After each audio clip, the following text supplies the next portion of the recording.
Action. Ah.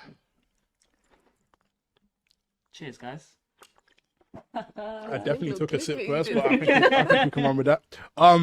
Guys, welcome to an episode of the 2Gudcast, one that we've kept secret from you guys for quite a while, actually. Yes, sir.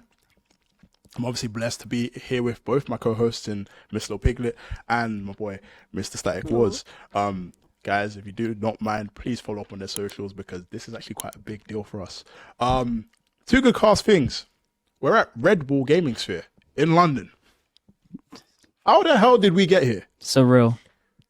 Blessings. Magic. Blessings, yeah, blessings. Blessings in the name of a few people. Yeah. I Yeah. mean, we can start off by obviously thanking Red Bull because, guys, Thank you. Shout out Red Bull. great space and great opportunity provided. Nick and Josh especially. We Aye, appreciate well, you. guys, Nick, Josh, appreciate you guys for real. And then we can obviously, we can reach out to Black Twitch UK because they were the intermediaries here, and they made this technically happen. Yeah, We would shout not out be Geeky sat Cassie. Geeky Cassie, love you, girl. We fucking love you. Now We love you. But guys, nostalgia's pretty crazy because about 5 months ago we recorded our very first episode of the 2Gudcast, which was initially just an idea, and I do recall we spoke heavily on product placement with Red Bull. I don't know what it was that day, but we were talking So mini random, fridges, sponsors, and we're thinking, it'll never happen, but why not? Wishful thinking's obviously there. We're creators. We have to be creative in some space, right? So Correct. 5 months forward and we're actually in the Red Bull gaming sphere. How the hell did that happen? I don't know. I'm not questioning it. I said sponsor. I didn't mean like I'm actually gonna be here recording the 2Gudcast episode with two of the most dynamic people I've ever met. But no, seriously, I'm very appreciative. This year has been a blessing, and I can't wait to see what 2024 has for all of us. If anything, very exciting. I know that this is definitely not the last time Red Bull are going to be seeing us, by the way. So Guys, get used to this. y'all okay? gotta lock in. I can't Get lie. used to the logo in the background what I'm there, saying? guys. You know what I'm saying? But we've got a lot to discuss today. First and foremost, I'm really happy that I have these guys in my presence right now. But yeah, we've got a lot to offload. We're talking all things Call of Duty at this moment in time. So that is not just Warzone like we usually do, but we're going to talk a bit more about multiplayer and obviously about the CDL, which I probably don't want to talk too much about, but we'll get into that later You'll on. find out why. But yeah, people, we're going to get straight into it. Multiplayer, Wars, take it away. So multiplayer, probably my favorite game mode thus far. Even I have been playing a lot of Warzone. Season 1 has introduced 2 new maps. I believe 2 new guns as well. We've got the Ram 7, I believe, and the XRK Stalker. We've also got 2 new maps called Grease and Meat. I know some people have been making very funny captions on the map Meat. I've been very hesitant, with the captions on Meat, but nevertheless. No, I swear it's not So- that funny. I have played on both maps. I haven't used the XRK Stalker as much. I can tell you about I did recently watch a YouTube video with Face Scope, just absolutely going crazy with the XRK. dropping bodies. Just literally what Timo said, dropping bodies. Yeah. So the Ram 7 does feel good. In fact, it probably even feels even better. I wouldn't say broken or OP as such. I think it just does its thing, if you ask me. Yeah. It just does its thing. The Stalker, I am ranking up at the moment. Once I get that ranked up, I will be releasing short form content on just Better be locked quick in. Scopes, quick scopes, None of no these hard scopes. scopes and headies. Nah. None of that. Trick shots, guys. I'm gonna have fun with this sniper because I think this is a fun sniper to use. If you are one of those Call of Duty players that want to have fun with a sniper, enjoy the luxury of quick scoping, trick shots, you name it. I think the XRK Stalker is your weapon. In regards to Meat and Grease, guys, what do you lot think of the map? I'm going to stick away from the fact that both terms are quite heavily, Self-explanatory. Self-explanatory. I'm actually going to talk more about this Spice Pear flavor is brilliant, by the way. But no, seriously, I've played a bit of that 24/7 map that I'm not going to refer to as Meat, whatever it is, whatever I said it. Okay, again. Food. You can't help Food. himself. We're going to call it The Food food map. 24/74. The food map, yeah. Right. So I'm not going to lie. Very basic 3-lane map. I actually do like the way it plays. I know there's a bit of question in regards to spawns and how quickly spawns do flip and effectively how quickly I can get killed behind me. But there is one thing that I can appreciate about it, and that is the middle of the map where pretty much we're inside of a we're in the middle of a meat shack. So there's quite a lot like of, pigs hanging. it gets messy. You're literally My people. in a butcher's. It seems like the middle of the map, the building is like a butcher's. Literally, you're inside of a butcher's, and I'm not gonna lie, it gets really mixy in there. So it kind of lives up to its name of being meat 24/7. Literally. Obviously, I've had the pleasure of being able to, run with the XRK Stalker, and I can honestly tell you, once that gun is max leveled, you guys are gonna really enjoy the use of that gun. I don't know if you're into your Resurgence or your big map. I generally think it is going to be a must-have for Resurgence players. I don't really care too tough in regards to TTK because obviously it's a one-shot. It should be a one-shot headshot or one-shot kill. I believe it is. But no, it's just the versatility, like the quick ADS. It kind of gives me that element, like it really is a real ballista regen, or something that they wanted to bring in. So I would say, Sledgehammer, absolute W for bringing that gun into the game. Indeed. I haven't max leveled the Ram 7, but I'm not gonna lie to you, it pretty much feels just as much as the MW19 Ram 7. That Ram 7 is insane. It's hitting. It's hitting. So fun. It is, and it's balanced. As well. It is. It's easily in like a top 4 gun meta right no, now. for sure. Someone actually gave me a SMG build, which I won't leak. I'll let them do it themselves. But for Warzone actually, but I've used the RAM in multiplayer as well. Okay. But it's nice to have, because I mean when the RAM 7 came out, in the previous Warzone, you kind of could use it as like a SMG build too, as a sniper support. It had the hybrid ability. It's nice to know that they've kind of kept the same strengths of it in this game. They haven't 100%. Really tried to change the RAM into something else. It's literally like what you know the RAM 7 to be. That's what it is, and it's always been a fun gun. So I like the fact that that's what they added. The sniper, hey, listen, sniping's back. We all know that, but man. This is just like. That saying sniping's back in a gun is the new gun. I forgot what it's called. XRK Stalker. Yeah. But no, I think kind of just to even add to that, I mean, I played on both Meat 24/7 and Grease. Yeah.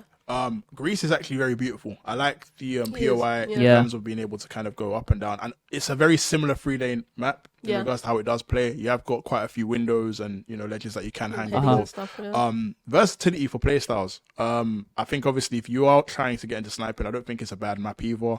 Yeah. And ultimately, I think a lot of people have looked at like some of the other maps from MW 2009 or MW2 2009. I kind of looked at them and thought it's very hard to kind of camera grind, which we'll all talk about in a minute. But I think it was just the actual innovation to kind of bring 2 new maps and give some people who have played the 16 maps that obviously did release something different. I think from a camera grinding perspective, I think Meat actually makes a lot of sense. Yeah. Don't quote me on that. I don't want that to be used anywhere. Comments about don't us be going crazy. now, guys. Don't be challenged. But you kind of get the idea. I think because of how quick engagements are on the map and how fast paced the map can actually play, I think it's a very welcomed two map integration into the MW3 life cycle, and as early as it is in season 1. I like what they did with it, because I feel like obviously we've been waiting how long since the game released for like an original map. This is the first time we've seen what these developers can do on this title themselves. So I feel like they played it. They didn't play it. They played it a little bit safe by giving us what they know we want. But I think that that's what they needed to do, because they've given us 2 maps essentially that are already, I feel like, in people's more favorite rotation of maps. I don't really see a lot of people skipping those 2. Like, no, of course. And you can get tired of Shipment. Like, we haven't really had a mixy map like Shipment. Even Rust, the way it plays is like it's mixy, but then like I don't know. The play style on that map is like it's mixing and it's not. And it's mixing again and it's not. Shipment's like the only map I can think of that's literally like 24/7. You're just frantic. And of course with that comes shoddy spawns, which Meat is kind of replicating a little bit. I don't think it's as bad as Shipment, but it gives me that same vibe. Like if I want that same type of intensity in a game, but I don't want to play Shipment, Meat gives me that same feeling. Pause. Sorry, carry on. No, we're good. No, I just in the context of Call of Duty. Yes, no, of course, my fault. Yes. No, but yeah, I like the fact that they've kind of come up with their own original style of a shipment map, and and I think it does live up to what they wanted it to. And Greece, as you said, Greece is a beautiful map. I think they did really well with that. It's one that might grow on people a little bit because first of all, that the layout is really weird. It's like it's not. It almost doesn't make sense at first because there's 3 lanes, but then there's like a ledge here, there's water, there's another ledge like across map, and it's a bit. At first, you might find yourself just getting shot from places you don't know, but I think once you get comfortable, you can start to use things like snipers and quickscope, where you can run an SMG or you can hold with an AR, and you kind of learn how to navigate it. So I think 2 very good maps they put in to start us off. I do want to see more thought behind the next few that they put in there. Yeah. I mean, considering what some of the leaks that have been surfacing on Twitter as well, not just in regards to gun cameras, but actual guns coming into the game, I can only see that they are going to probably try and reintroduce quite a few interesting maps from different eras of Call of Duty. I know that, for instance, they're looking at bringing in the ASM-1, which is obviously from Advanced Warfare, in Season 3 at some point. Don't quote me on this. This could be, misinformation, just like any forward leak would potentially have. Right. But they are working. And because it is Sledgehammer, I do feel like we have to give them a bit of, I think we can trust them. I think they've done pretty much a good job as far as we've been able to get with the current season, but more so in regards to just how well they are with communication and ultimately offering us, something different, whether it be Meet 24/7 this week or Rustament last week. They're trying. They're trying to keep us engaged. I mean, even the experimental players was a fucking W, in my personal opinion, because it gave people, I think, free roam in a sense to kind of try and do a few different things. They're also adding things into the game that they don't plan on implementing straight away. But, we've been able to see a few things that in the future people might want to actually involve. I think the most interesting part about multiplayer for me, more recently, other than, obviously the guns that are in the new maps, was the introduction of the stamina system. Being able to actually see the bar in multiplayer was actually quite interesting. I like that a lot. I'm actually hoping to see that integrated into Warzone because I think that's effectively now going to be a skill gap. I think people were definitely a bit weary of that as well because people said they didn't want their stamina bar to be like in their face. They didn't want it to cover the screen and stuff. But where it's like just under the health bar and it's kind of like quite evident that it's a blue strip almost. And it's quite thin. They couldn't. I thought they might try and make it one thick block on the side, but it's definitely out of the way, but also not hard to see at the same time. Visibility is good. So well done with that one. Definitely. I would love to see that integrated into Warzone. As soon as possible, if possible, Sledgehammer. Yes. But moving away from multiplayer, because I think we've pretty much addressed everything we want to in that regard. We're looking to get into some Warzone, and whilst there is a lot of good to speak about, there is also quite a bit of I won't say bad. I'll leave it as question marks that I feel need to be answered. Some are somewhat being addressed as we speak. But more importantly, this is now Warzone Year 3. And this started 6 days ago.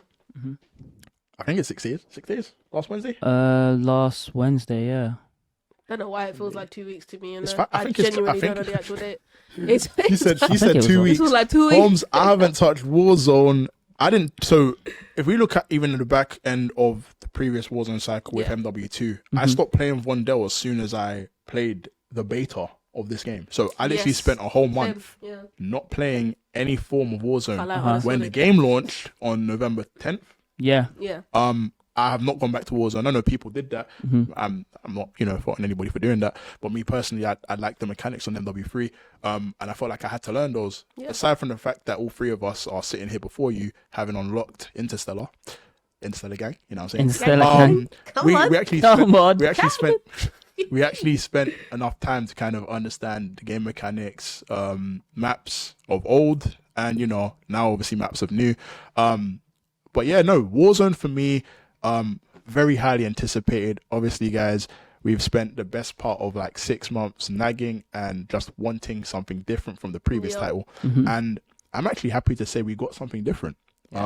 Urzikstan for me feels like a breath of fresh air. Yep. You have a lot of different POIs that, if you've played a bit of zombies, if you did play any zombies or did any form of camo grinder for Borealis, good luck to you. Rule troopers. honestly. We definitely had a lot to kind of explore. I still have quite a bit to explore because I don't feel like I've played more than I've wanted to. Obviously, with a few things going on in the background, I'm still trying to get as much game time as possible because I feel like I'm currently ass at the game. Excuse me. But no, in general, I just think it's a thing where Caldera was terrible. Al-Mazrah wasn't bad. I mean, the map wise, I don't think it was bad, but I feel like Urzikstan kind of gives you that element of true BR feel that we did have back in Verdansk, and I think that's why so many people have drawn similarities from Verdansk, which I feel ultimately Urzikstan kind of takes the best parts of each map. But no, guys, we actually had our first game on stream last week. First game, first W. You know what I'm saying? It's just too easy. We actually won our first game. So, I mean, that clip will play at some point somewhere. But no, we teed up pretty well. I'm still trying to get out of my head how Piggy decided to get into a vehicle and run up on a team that were very much ready. He sacrificed herself for a great cause of good. Listen, you see me, what you gotta learn about me in this Warzone games, I'll make a crazy play if I know we're killing the team. I don't care. As long as I know my teammates got me for the clean up, I'll do something. And obviously Warren's comms, Shah's desire to win. Shout out to Shah for real. Her desire to win, and obviously my I kind of fumbled on the last kill, I can't lie. But if you see the bridge play, I didn't do too bad. But no, seriously, I just think even that first game, I was just excited, bro. Like I think everybody, I guess more so you guys will be able to agree as well. The feel of the game just felt good. It felt like I hadn't played any of Warzone 2. Yeah. And that's okay. I just went from Verdansk back to this, and it's like, I feel like I'm more locked in. I felt like I'm more locked in than I've ever been. And I think that just that energy to want to grind is back. You know, I feel like we've gotten I think we've had a period where nobody wants to play the game. They're having jumped and played different games or different BRs, and there's that element of everybody now coming back, and it's like it started from ground zero, and you want to lock in. Can I give a quick message to the people that have been passionate about grinding? Now, do not be hard on yourself if you're not at the same skill level as you were in Verdansk or in Caldera or Al-Mazrah. I'm hearing a lot of people beat themselves up right now about not being the same as they used to be on this game. One sitting right next to me, and me as well. I don't know who that the one is. holding the mic. Right? I understand the frustration when you jump on a Warzone game. You know what you're capable of really from the past, and you can't perform. It's a new game. This is not a continuation of Warzone 2. This is literally new. Well, I say old mechanics, but we haven't had it for a year, so it's essentially new mechanics again. It's not easy. Skill gap is very high in this one. You might have the potential to be as good as you were before, but you have to give yourself time. Like, I don't want people giving up before they've even given themselves time. Right now, it's been out for about a week. Make sure you seriously give yourself grace. Continue to practice. Find the fun in it, and I promise you'll continue to get better as you go along. Because one thing I've loved is just the passion from people wanting to grind, and I hate to see that get stopped short just because you're not seeing it as quick as you want to. We've got a long season ahead of us on this game. And in addition to what Piggy has said as well, if you are an EU player, again, give yourself some grace. There's no better feeling than improving at a game knowing that you're going into lobbies with controversial take, but same skill level, because if you want to be the best, you got to play the best, and that's how you're going to improve at the game, or anything for that matter. So again, in addition to that, cut yourself some grace. We know that the SBMM is a bit, it's looking like private matches. It's looking like custom lobbies right now. Going into games, I'm coming up against my own friends. I won, It's hectic, but again, give yourself some grace, guys. And like I said, there's no better feeling than playing against people at the same skill level if you are that determined and committed to being where you were, back in 2019, for example. Okay, so I have two angels as opposed to a devil and an angel beside me. Thank you guys. You're welcome. Now, yes, I can agree. I've been a bit harder on myself. But I think that comes with the element of you spend a year on a difficult game And I wouldn't even say difficult just because of the mechanics, but it's the enjoyment factor. Well, yeah. And you're adjusting from literally learning how to do every single mechanic from the previous title to literally now having to go grounds up. You're starting from the beginning. And maybe there was an element of it where I played multiplayer and I felt like I was used to it, but Warzone plays very different to multiplayer. I don't think that's universal across the previous title, because I feel like ranked play and Warzone last year played pretty similar in terms of mechanics. This year there's like a huge, I mean, you have the 5 perks that you start off with, and then you then add those on to the perks you get from your loadout. Even the guns. Even the guns play differently. Yeah, exactly. Oh, I can't wait. But yeah, there is an element of adjustment period. I mean, I look at it just like from a perspective where when you're playing with a a pro controller for the first time, and you've moved over from a regular PS4 or Xbox controller, there is an adjustment period needed. You can't be too hard on yourself. So I do appreciate that. Thank you, Vicky. On the other hand, there are a number of things in which we will discuss in a few seconds or a few minutes rather, that have been quite questionable outliers in regards to why that potential, progress that we want to speak of, from our own individual performances as well, as much as anybody else out there, will be like, that's the main reason why things aren't working. But before we get to that, guns, people. I'm going to start this off by asking, what has been your favorite loadout so far? I'm going to start with Piggy, and why? Well, I don't really want to say, man. I feel like it's my heat. I want to be called a little AI. But I'll be real. The most actual fun I've had is using the DG, if we're being real, because I don't get cheesed. Oh dear. So when you don't get cheesed, you're going to enjoy yourself. I'm not going to lie. I'm sorry. Like, call me AI or a bot. I don't care. That's a flow change right there. Music. Just like, jeez, like, hold on a second. Like, I'm tired of it. You know what I'm saying? Yeah. It does make you feel like you're invincible. And I'll be lying if I said I didn't enjoy it. But my enjoyment doesn't just come from ease. I think my a loadout I prefer to use from that now is actually the Bass B and the Ram 7, because I feel like there's still an element of I need to play well, but I also don't feel like I get cheated at a gunfight just because of what they're using. I feel like the Bass B holds itself up against most weapons. I mean, snipers, I don't really chow you, because why would I? But yeah, I would say Bass B and Ram 7 right now. That's mostly for Resurgence though. For big map, I really been liking the Rival 9, but I feel like I shoot myself in the foot by not using the Swarm. Because everybody's using the Swarm, but I'm like, I don't even enjoy using the Swarm like that. The way it shoots, takes up the whole screen. Like, the way the Rival 9 shoots and fills is almost like an MP5 vibe. It's not exactly the same, but I just mean my mentality when I use that gun is the same mentality as I had with an MP5 or even an MP7. Okay. The Swarm is just, I don't know. It's a bit more erratic. A bit weird. Do you know, it's interesting you say that, because I remember when some weapons would absolutely dominate maps, and it's like, even though you don't enjoy using it, you have to use it because it's literally the only gun that is viable, and everyone else is using it. Do you know what I mean? Yeah, but I would probably say my favorite loadout at the moment, it is my custom loadout 1, is the Baz B and the Striker. I have recently made a movement Striker build, which is in the hyperbolic right now. I'm testing it. It does do its thing. It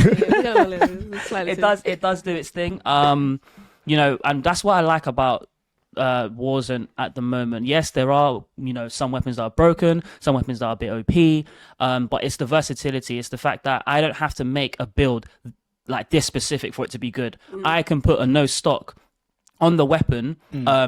If it works, it works. If it doesn't, it doesn't. Not all weapons are going to work with no stock, but the Striker, I'm talking about the Striker, not the Striker 9, just to clarify, with the no stock does feel good. So I'll say my favorite loadout at the moment is definitely Baz B and the Striker. If I had to have a secondary, it's probably going to be it's a marksman rifle. I believe it's called the DG something. It's like 5.56 or something like that. No, I think DM56. It might be something like the DM56. Okay, there's a marksman rifle. I believe it's the last marksman rifle. I think it's called the DM56. Obviously, those in the comments correct me if I'm wrong. That weapon I prefer over the MTZ Interceptor purely because it's got a better fire rate. Yes, we all know that the MTZ is a broken weapon. Sledgehammer. Raven Software, I'm please watching- nerf my that. eyes are on you. Oh. My eyes are on Guys, please nerf it because that MTZ is Please. broken. People are literally just 3-tapping. you. Oh, we're gonna Yeah. talk about buffs and nerfs in a hot But second. that would be my Okay. my secondary weapon alongside the Rival 9. I agree with Piggy's Honourable points mentions. about the Rival 9. In fact, I'm actually using Shotzi's build and I've just tweaked it a little bit. I honestly believe that some guns probably don't need a silencer. Yes, it does hinder your ability to stay hidden. However, in regards to gunfights, I just care about winning the gunfight. If I'm seen, I'm seen. I'll just, re-strategize. That's a competitor right there. I can't lie. I feel like you can use it to your advantage as well, Yeah. Like knowing that they can see where that red dot is, it's about repositioning smartly now. Because you know Exactly. they're gonna look there. So Yeah. you just literally go Okay. Exactly. to, like, the opposite There you go. end of where that red dot is. And then Big catch them brain off guard. plays, No, guys. I hear Big it, I brain hear it. plays. So, But Timo. we arrive at my choice of loadout, and Yes. I think we can obviously, speak about a few honorable mentions. I know Piggy's briefly spoken about the WSP Swarm, and Warren's spoken about the DM56. Yeah, DM56. My two are actually quite I wouldn't say outlandish. I think they are pretty much being used. One of them's Warren's already spoken about, and that's the Striker. I've tried the Swarm, and it's not that I don't like it. I think it's very good. It's amazing. I think there is a lot of versatility in terms of builds that I have come across. Some are really good in regards to mid-range as well as close range because it absolutely wipes. But the reason I look at the Striker build is because as much as it is supposed to be like a very good base to kind of start off with SMG, because of essentially I think there's hardly any recoil on that gun. Yeah. I think it's just a matter of how you as a player want to use the gun. That more or less kind of defines how well the gun plays. Yeah. And with the Striker, for me, I sat in the firing range for about half an hour. I think Warren and a couple of the other people that were in the party with, they were happy playing games. I was like, no, I want to try and build I something. actually remember this. You were in a lab. And Yeah. I was in the lab, people. Yeah. So I went and added I added a suppressor. I think I added like an ammo type. I also added an underbarrel and a stock, and then obviously the mag. And I'm not gonna lie to you, in terms of being able to fry, I think the gun is very, very good. I know there's going to be a few people that have added no stock, and I think the fact that you've added a no stock kind of tells that you've spent enough time playing with it without, or tried a few different stocks.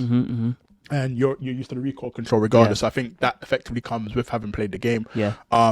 But no, Striker 9, obviously I'll probably post my build at some point within the next week or so you guys can have a bit of fun with my build. But yeah, that will be my favorite SMG. Honorable mentions in regards to the Rival 9 and the WSP Swarm, but that's it for me.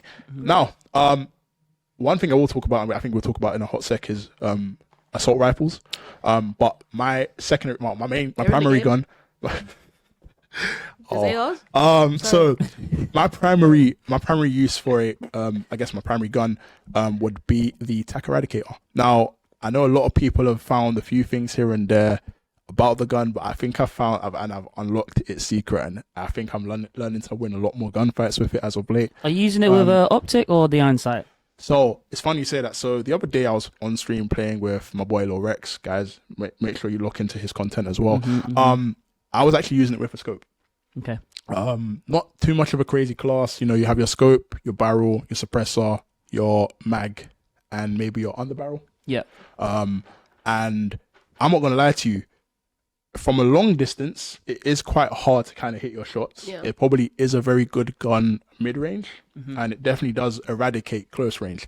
However, I think the reason I like it more than probably the BAS-B, and I've had more success with it, the BAS-B, is because with the TAC you have a family of guns that pretty much represent from TAC V down to TAC 56. Yeah.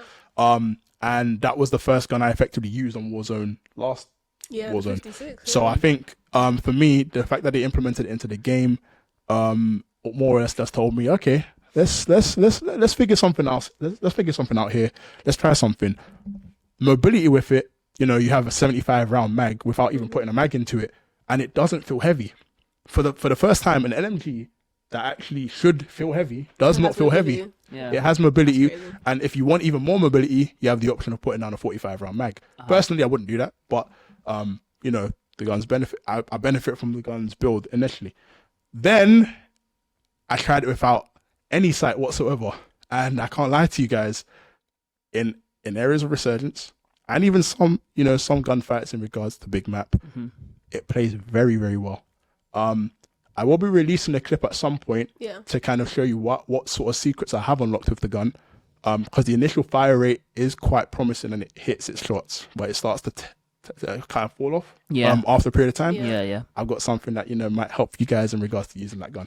I feel like it's quite a nice iron sight as well. Like, iron sight's clean. Last game, beautiful. No one ever put a sight on the TAC 50. Oh yeah, no. You just wouldn't. You just use it. It's so People beautiful. tried, but it was just like, nah, it needs a scope. It Yeah. needs a scope. It reminds me of the M4 as well.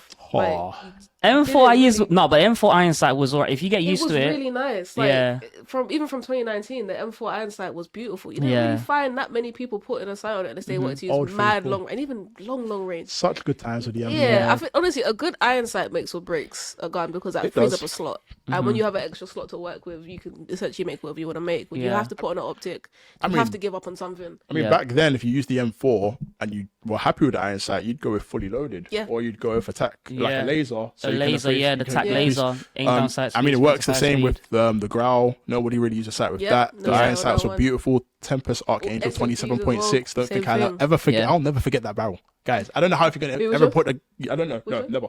Tempest Archangel. Oh, yeah. Tempest Archangel. Yeah. I'm almost never going to forget that barrel. If you guys ever reintroduce the Ground to the game, I can't lie, I might... He'll drink 10 Red Bulls. At once. Yeah, and you'll see that live at Timo 2Gud's handle. What do we call it? Twitch.tv. Timo.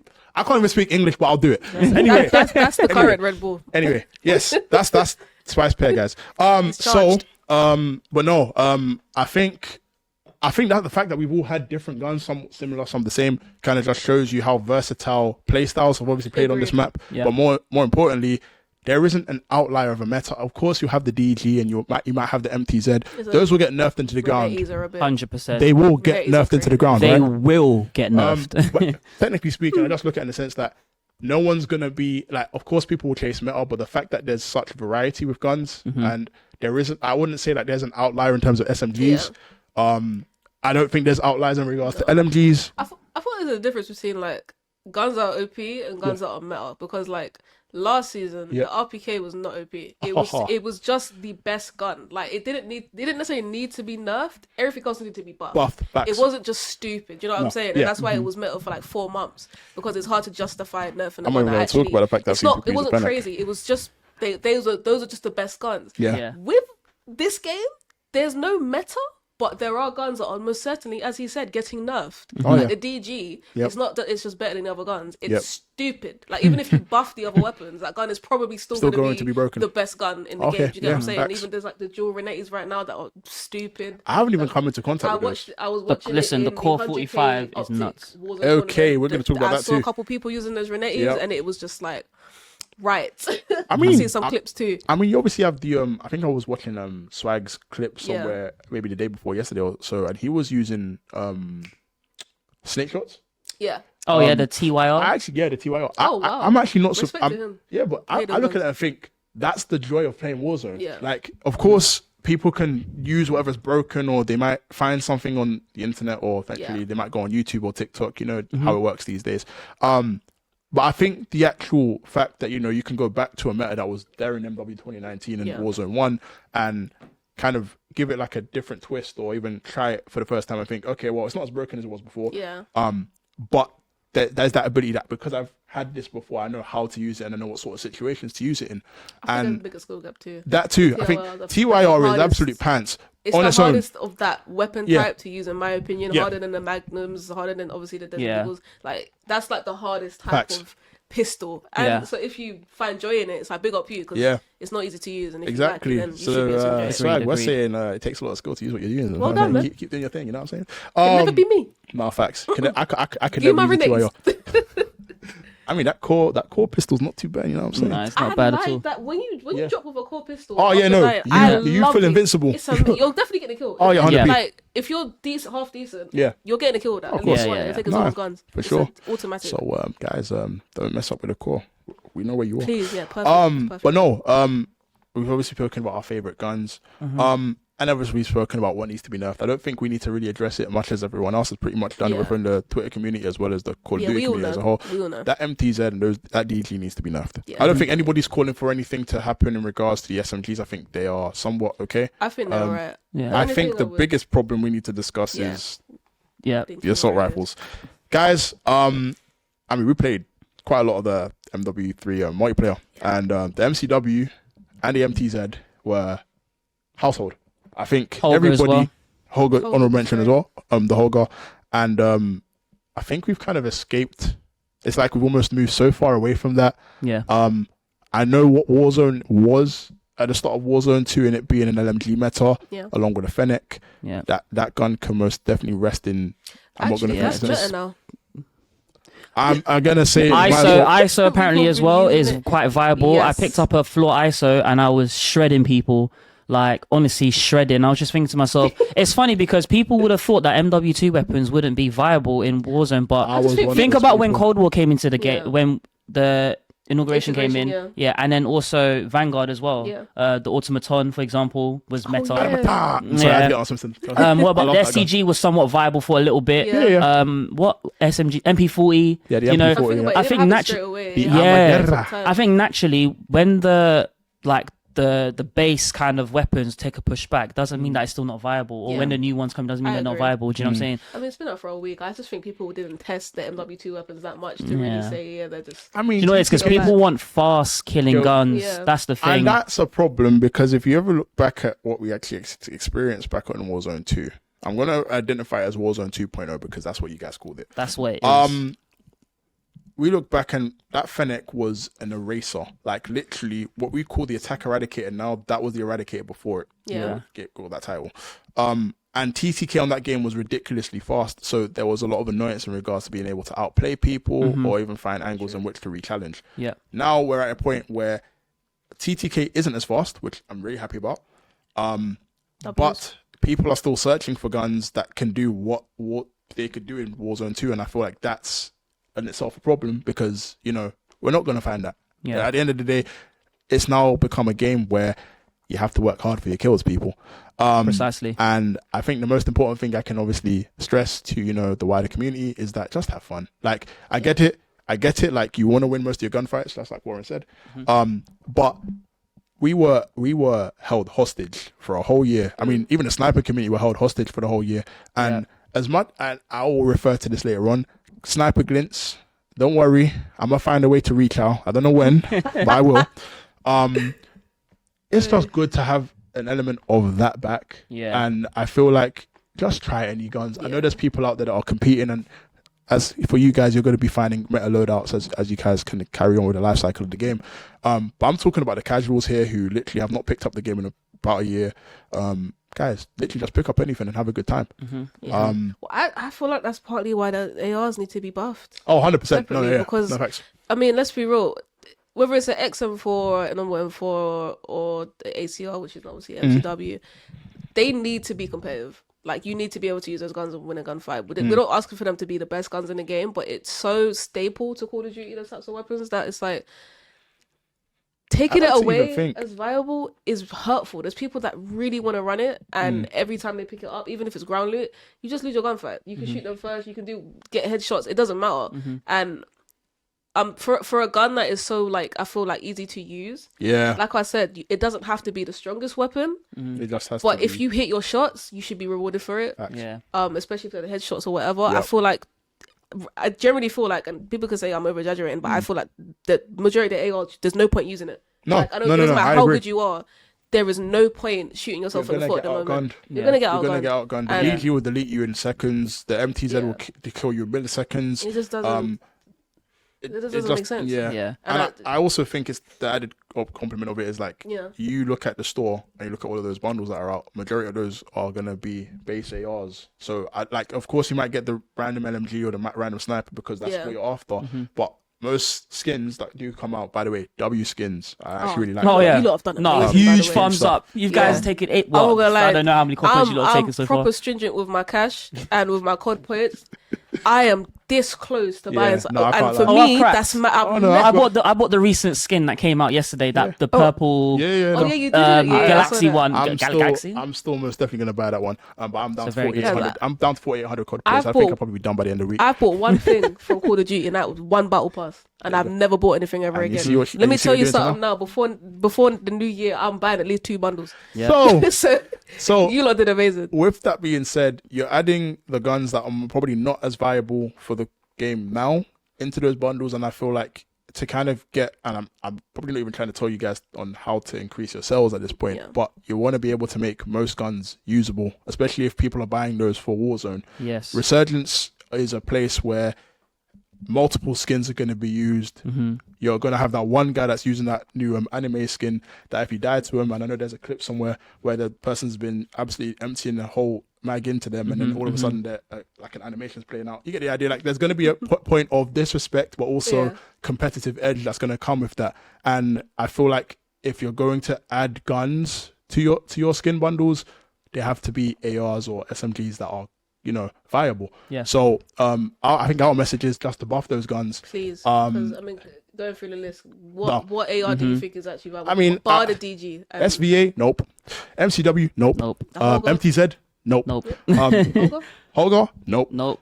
Even as a F4? Nope. use a DG. Why would you? Yeah, exactly. Why First would you? weapons. It's a weaker version. You know, so no, that'll be our message in regards to the weapons for there. Before you continue, though, I did want to touch upon something, a talking point that we actually discussed not too long ago. Battle rifles, Sledgehammer. Talking to you guys personally. I think, well, in my opinion, I think battle rifles have been complicated a little bit because I like the addition of battle rifles, but why are they fully automatic? So yeah, question I've what's had you for a guys' long- take on battle rifles absolutely you know- dominating the AR section? You know mine. They don't know mine. But I have forever been confused as to why my battle rifle, number one, starts on auto. And number two, why the single fire is worse than the auto version. Like, as far as I've always been aware, call me old school, battle rifles are semi-auto rifles. They were Correct. single tap. Call of Duty introduced the ability to make them auto, but the auto version of it was never meant to be as good as a single tap version. Exactly. It's just meant to be give us a bit of variety in how we use it. It's insane that my battle rifles are now basically my ARs, which makes ARs obsolete. That's part of the reason why we do think we need to buff ARs as well. Yeah.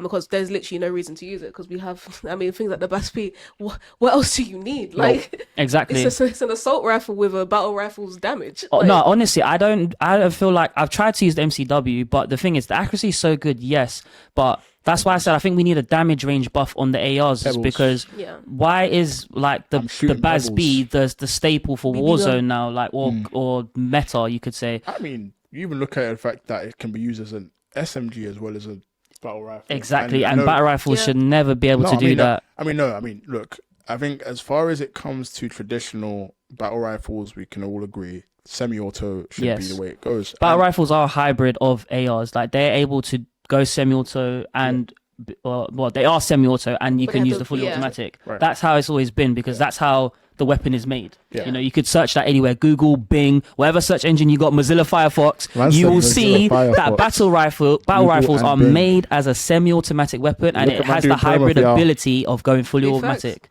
Big No, facts. but I think even just to touch on your point there, bro, it's like you kind of go on this thing where I think even in Warzone 1, battle rifles weren't in the game. No, At least, they weren't. I mean, if you tried to use a semi-auto rifle, it was probably like the FN file, like we spoke about. yeah, Yeah. they were kind of. Or like the Useless, EBR, if like we the think EBR about was it. a marksman, but you Yeah. could They use it weren't as a great. battle rifle. They weren't great. I mean, they were broken on multiplayer, but they weren't any Yeah, of any yeah. use unless you were a In hacker the on Warzone Warzone. 1. And I think that's something that, you know, I don't know, because I think people really do like the BASB, and I'm not Yeah. saying anybody shouldn't use that. But if we're gonna keep it true to what the nature of a battle rifle is supposed to be, there needs to be an element of semi. Or if you're gonna make it fully automatic, there needs to be a damage. Range nerf. I say there's a damage decrease on the fully auto and increase Or a fire whatever, rate. like- yeah, or a decrease, fire rate because decrease. the BASB shoots like Like an AR. any other AR I've Yeah. ever shot. Like if that, and like I said, there's certain downsides you're meant to give a battle rifle if you put it on fully auto. One Yeah. of it is its recoil should be absolutely insane. Yeah. Facts. insane. It should be a lot harder to control the recoil for battle rifles because it's actually a powerful weapon. Yeah. So there should be recoil there. Unless you reduce the damage when it's on auto, I don't understand why the recoil doesn't really get affected. Because that's the whole trade-off. If you use a AR, it's got better recoil, better fire rate, but it doesn't have as much damage range. Exactly. If you use a battle rifle on auto, way better damage range, recoil and fire rate is a bit slow. It's as simple as that. Yeah. But as of right now, I don't see that trade-off in this game at the moment. Yeah. So that speed is the go-to. Just thought we would, shed some light on that because, yeah, like logically speaking, battle rifles is a hybrid weapon of AR and semi-automatic. Right. So I thought we'd just shed some light on that. I mean, I think that's fair. Again, Sledgehammer, just food for thought. We're giving you your feedback. I think that's the best we can do in regards to that. Moving forward, I know we briefly spoke about the map of Urzikstan. Yes. I gave my opinion. I don't know if you guys gave your honest take on the map. However, it's good stuff, man. No, I agree. I like how you play, how it plays overall is fun. One reason why I wasn't really messing with Caldera or Al Mazrah is because I just kept feeling like I was in no man's land. Yeah. Like I just kept feeling like spaces of where on nothing, earth am people. Literally. Yeah, like all the POIs just blurred into each other. Like you had names, but 1 minute I'm in this place, and then I'll take one step, and it's they're just joined, aren't they? Like there's no there was no sense of like exclusivity when you land in a POI. It was just like everything's fair game. You can get shot from anywhere. It doesn't really matter where Biggie, you with are. that being said, could you name one POI from Caldera right now? I don't. Oh God! Just off the top of your head, any? I can. It's her least Wait, favorite. It's her least favorite map. Wait. It's just her least favorite map. No. I swear I can put this together. I can put this together. Wait. You wait right there. Piggy, I can't think of one if that makes you feel better. No, there's some. How can I think of There's one? I didn't Pier. play. No, it's Peak. It's most You mean she was- pair? she As was- in this one? She most definitely meant Peak. But it's okay. Yeah, see?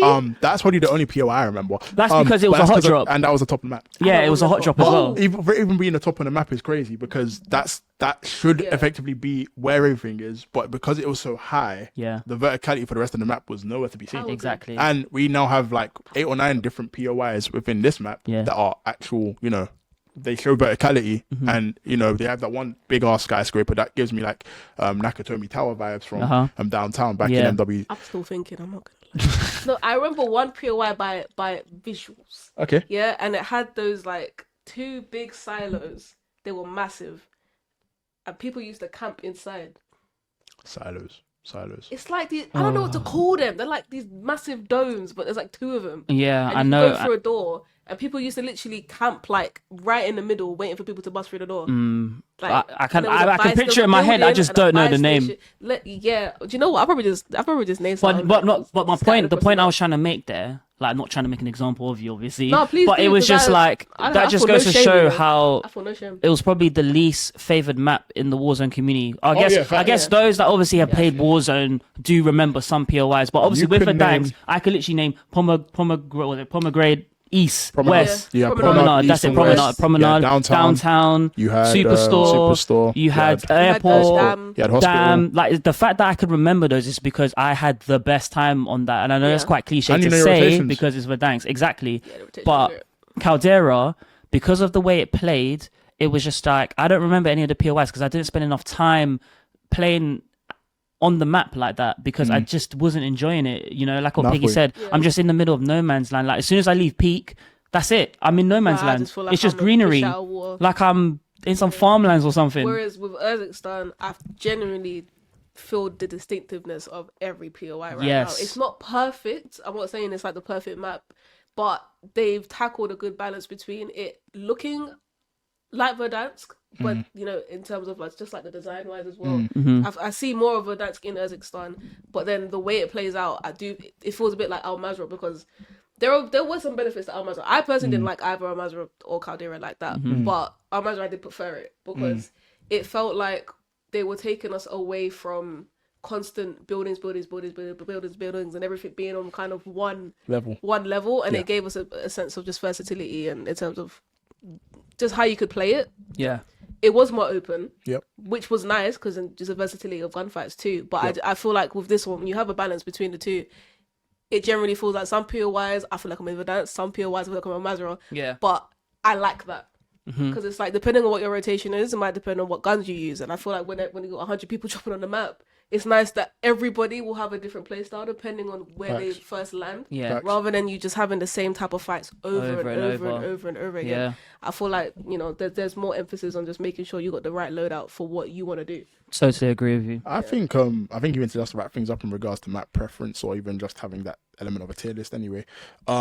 I think what Verdansk had was very unique POIs, and I think those are probably what put them above the rest, because I think you can obviously state you've named about 6 POIs from Verdansk that you would have had like some sort of Pure reps. you know what I mean, pure Loads reps, or of just- reps on them. or even just having the idea of like your, like I said earlier, in regards to your rotation or memorable gunfights. You might have memorable Yes. gunfights there that you're playing. Yeah. I absolutely shot somebody in scrapyard, or I might have rotated by storage. Different. Oh, you yeah. know, Storage was when I I mean, chose you my had. first 20. I remember. Goddamn. got 19. I wasn't supposed to bring that up, but anyway, you get the idea. Like, because of how unique those POIs are, I don't think you're gonna have that with Urzikstan this early. But I think as time goes on, you're gonna have that. You know, and I feel like you're going to be able to kind of appreciate the map and the way that the map was built to kind of counteract the element of what Caldera was. Yeah. But I think to kind of even, talk slightly about Verdansk, I think it's been officially announced that that's going to be our map for Oh yeah. Black. I think it's the Black. It's Ops. it's Don't make me Treyarch's cry. Don't make game. me It's cry right Treyarch's now. game that's gonna Oh, bring Lord. back Verdansk. And it's funny that if that rumor is true, Oh no, it is. That's been confirmed. apparently Okay, it's been confirmed. that we've literally done a full circle. Uh-huh. They said, right, we've given you the best of the best during COVID. We're gonna switch it up a little bit now for the next two and a half years. Yeah. Obviously the community has been in despair, Yeah. deprived Yep. of some would say a good game. Yeah. And now we're literally coming right back to where we were. The reason why we enjoyed Battle Royale Call of Duty. I don't want to be cliche and talk about movement, but movement is one of the most pivotal things that made Call of Duty Battle Royale the way it is. Yeah.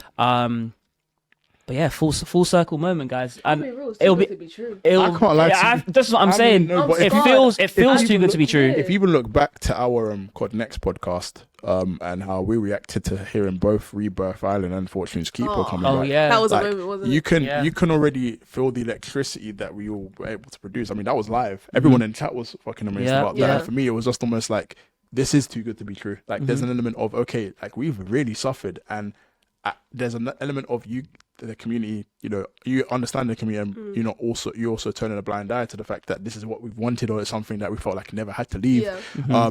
Obviously we do understand aspects of storage space on all those gen consoles and not being able to kind of have map rotations and all that other stuff. Like, we get it, but I think the fact that you're now moving past that and now adding those maps back, you're gonna have probably an all-time high with Call of Duty. And I'm thinking, That's gonna bring we didn't have ranked in Verdansk.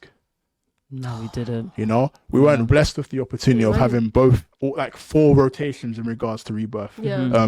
Fortune's Keeper, Sheik and Vondel. Yeah. You weren't blessed with that.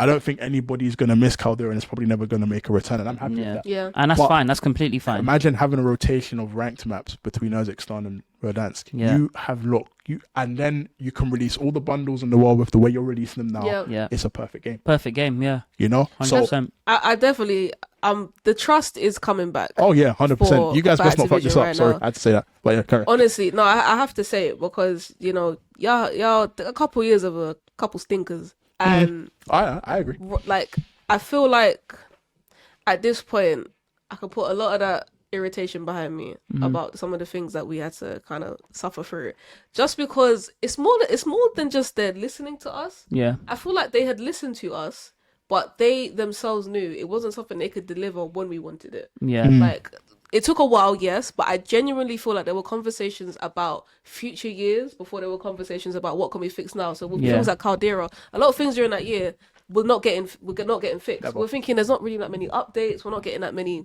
like, even during the seasons, we're not getting that much content. Yeah. And I generally feel like it's because they are no longer thinking about that year. It was almost like a write-off. Like, the next 2 years of COD, I feel like, is where all of the things we've been asking for and all of their own original ideas are really going to come to fruition. I feel like we're actually finally seeing that development now.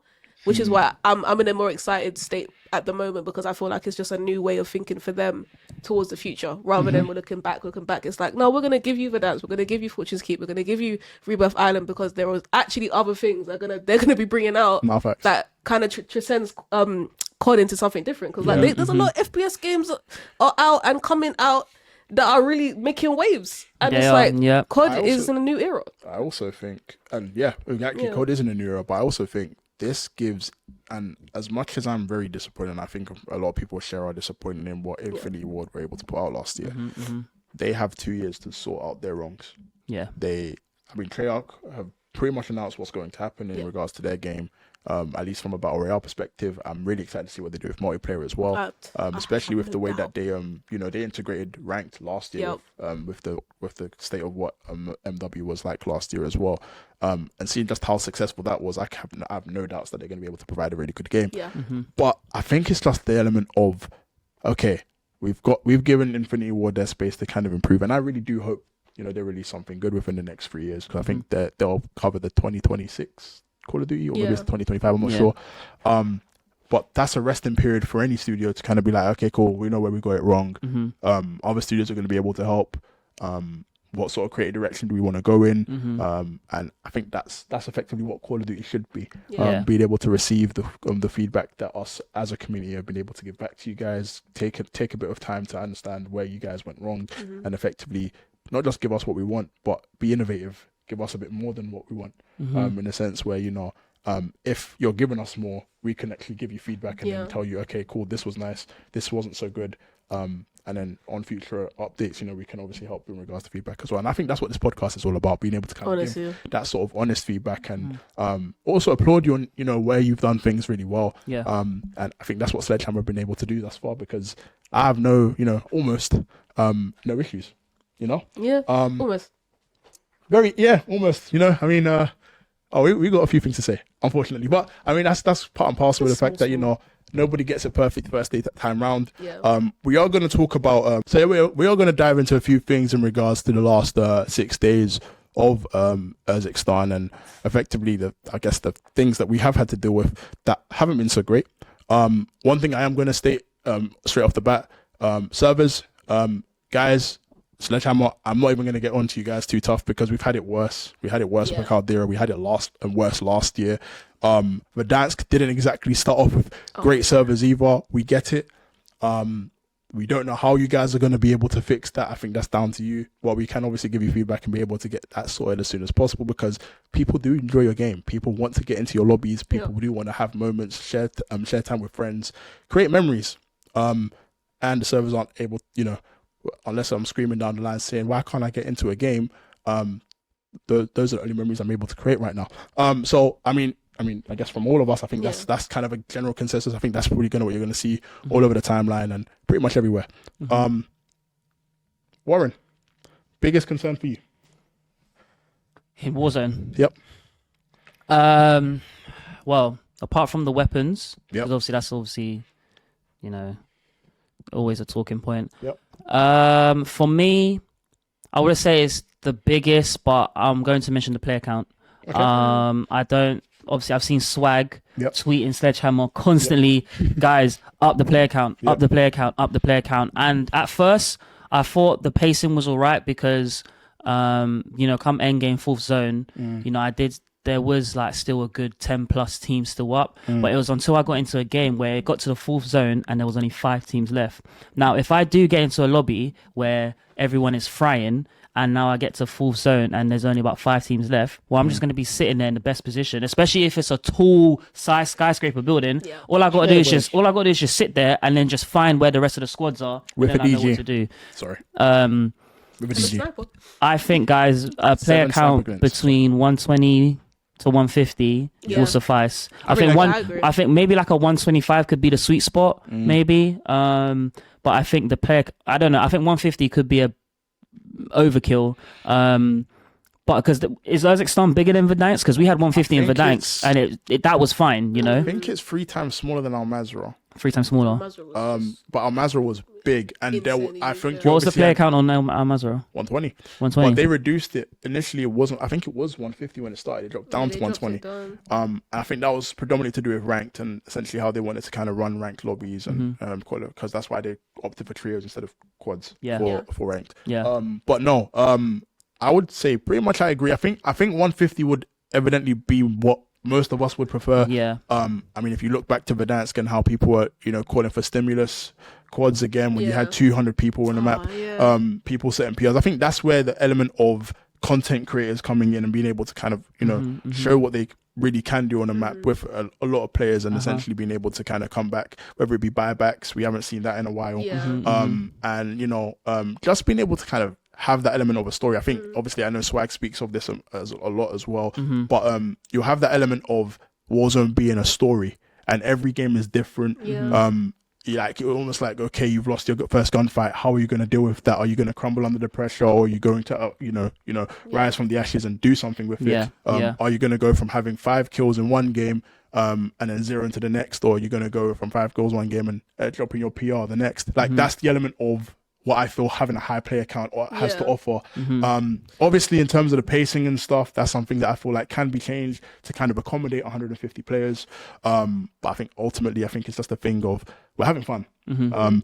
I think 20 minutes a game, you're able to run games more consistently. I do get it. It's a more it flows better. But I think from an enjoyability perspective, you want to have 150 because there's the element of a longer term story. At least for pubs. I mean, you know what I mean? Yeah, I mean, your whole point about like ranked, for example, there is no issue with making ranked 100 players to give a bit more of a methodical, strategic, outlook and perspective on rank, because that's what it should be. You don't just want to get shot by some random guy because there's so many people on the map.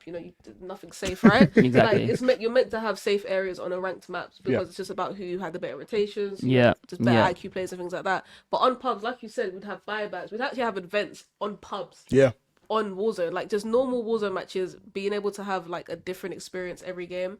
I think having 150 players kind of adds to that a little bit, because I feel like what's happening now is like normal Warzone is feeling more rankish, and then if you want anything that's not that, you have to play Resurgence. Whereas I feel like before, when it was Verdansk, it was like we'd have all these little like random things happening, like buybacks, for example, or stimulus quads, and that's still like normal Warzone. But you just add a bit more, I have to say, seasoning. And if you want it to be a bit more slowed down and just, a bit more have a separate mode, methodical, just have ranked at 100 players. 100 players, At least maybe try 125 players on normal Warzone, and then if that's still a bit iffy, then you could up it to 150 if you don't want to do a massive jump with 50 extra players.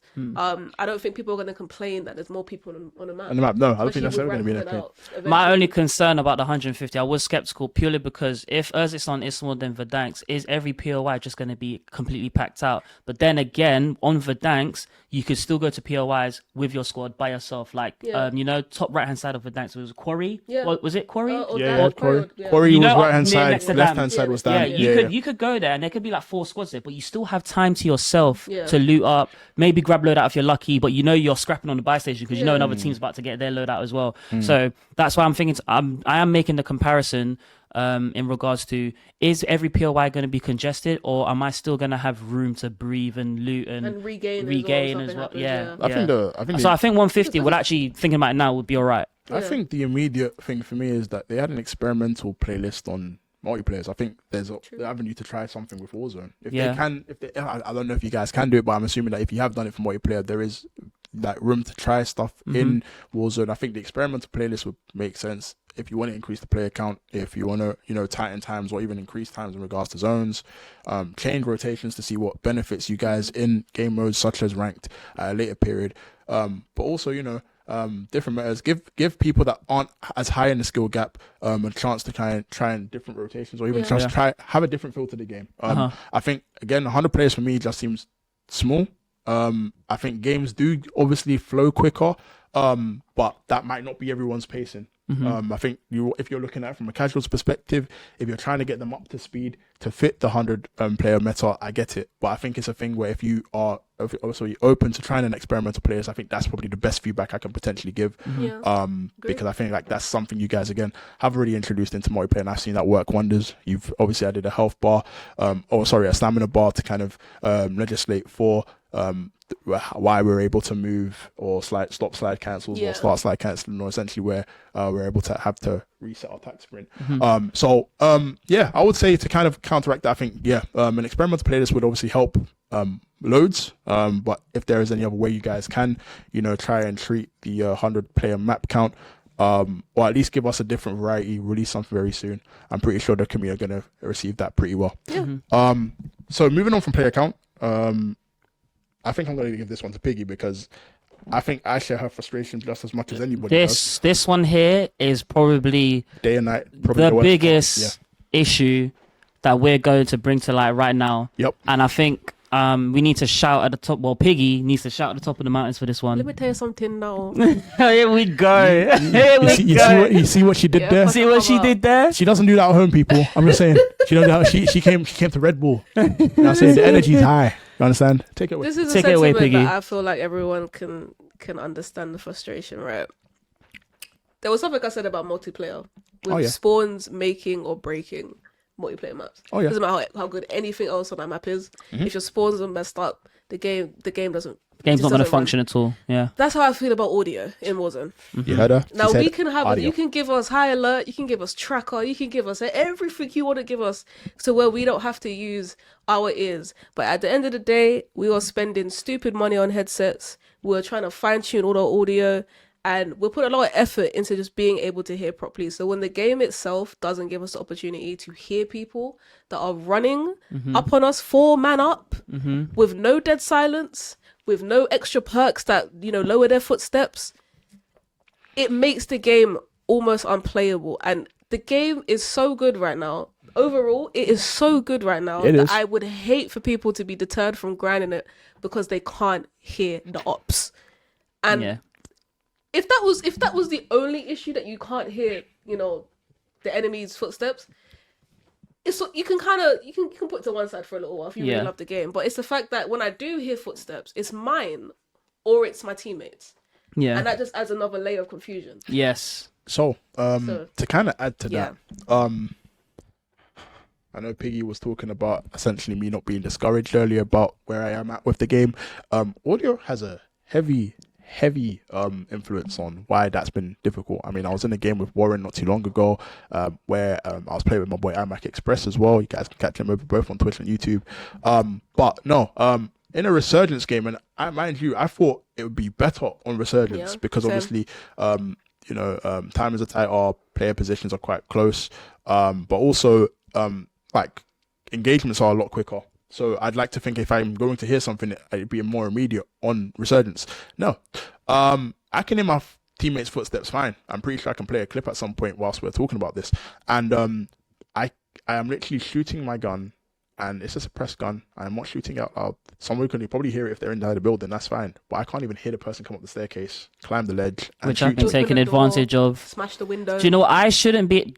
See, this is how big the audio issue is. It's because back in the old days of Battle Royale, everyone would be aim walking to try stay silent. I now run up steel staircases because I know that the opposition can't hear me. It's not until I get to the door or I'm literally their shadow that they can hear my footsteps. But it shouldn't be, guys, like Sledgehammer, it shouldn't be until last minute that I'm hearing footsteps. Now, these two play on PC, and we actually had a discussion before we started this podcast. Is it a PC issue or is it overall? Because I play on console and I can still hear footsteps to some extent, but it's not until they are very close to me, i.e. literally my shadow. I shouldn't be able to take advantage of running up a steel staircase knowing that they can't hear me until I get close to them. That is very, very rocky. And please comment down below if you're on PC or console and what in your opinion on the audio, because we actually want to know if there is a difference right now between the platforms. I tapped into the boy Sui Generis Tate not too long ago. You guys know who he is. Shout out Tate.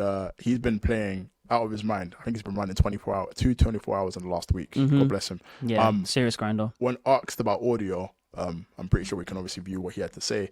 But he said there is no audio. Like he literally said, like I'm running around having the time of my life.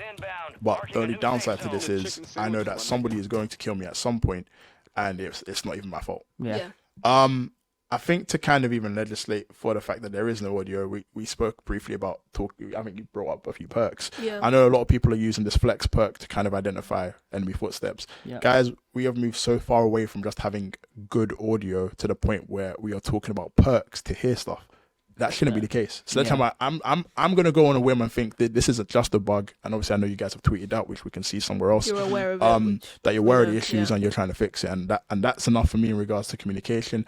I can be patient enough to wait. I was actually really happy they tweeted that. Yeah, I mean, that's because usually we have these discussions and we haven't heard a peep from them. I mean, I'm not going to talk about other studios, but Sledgehammer seem to know what they're doing. Yeah, as long as you just let us know that you're aware of it. Yeah. Like, okay, we can understand that it may take a couple of weeks or whatever to fix the issue. We know you're not just a magic genie and you can just click your fingers and it works. But as long as you do keep up the information and keep us like just in the loop and involved. Keep us in the loop. Like, we're not trying to see you tweet, "Oh, we fixed it," but you telling us that you're aware of it is more than enough. Because part of the frustration comes from like feeling like you guys don't even realize that it's a thing. Like sometimes if you don't feel like something's going to be fixed at all, it adds to the frustration because you're like, it's not even about how long it takes. It's just like, are you even gonna acknowledge? Am I crazy? Like, do you know what I'm saying? Is it us that's crazy? Then are we just gonna have to deal with this forever? But just that simple tweet saying we are aware of this audio issue.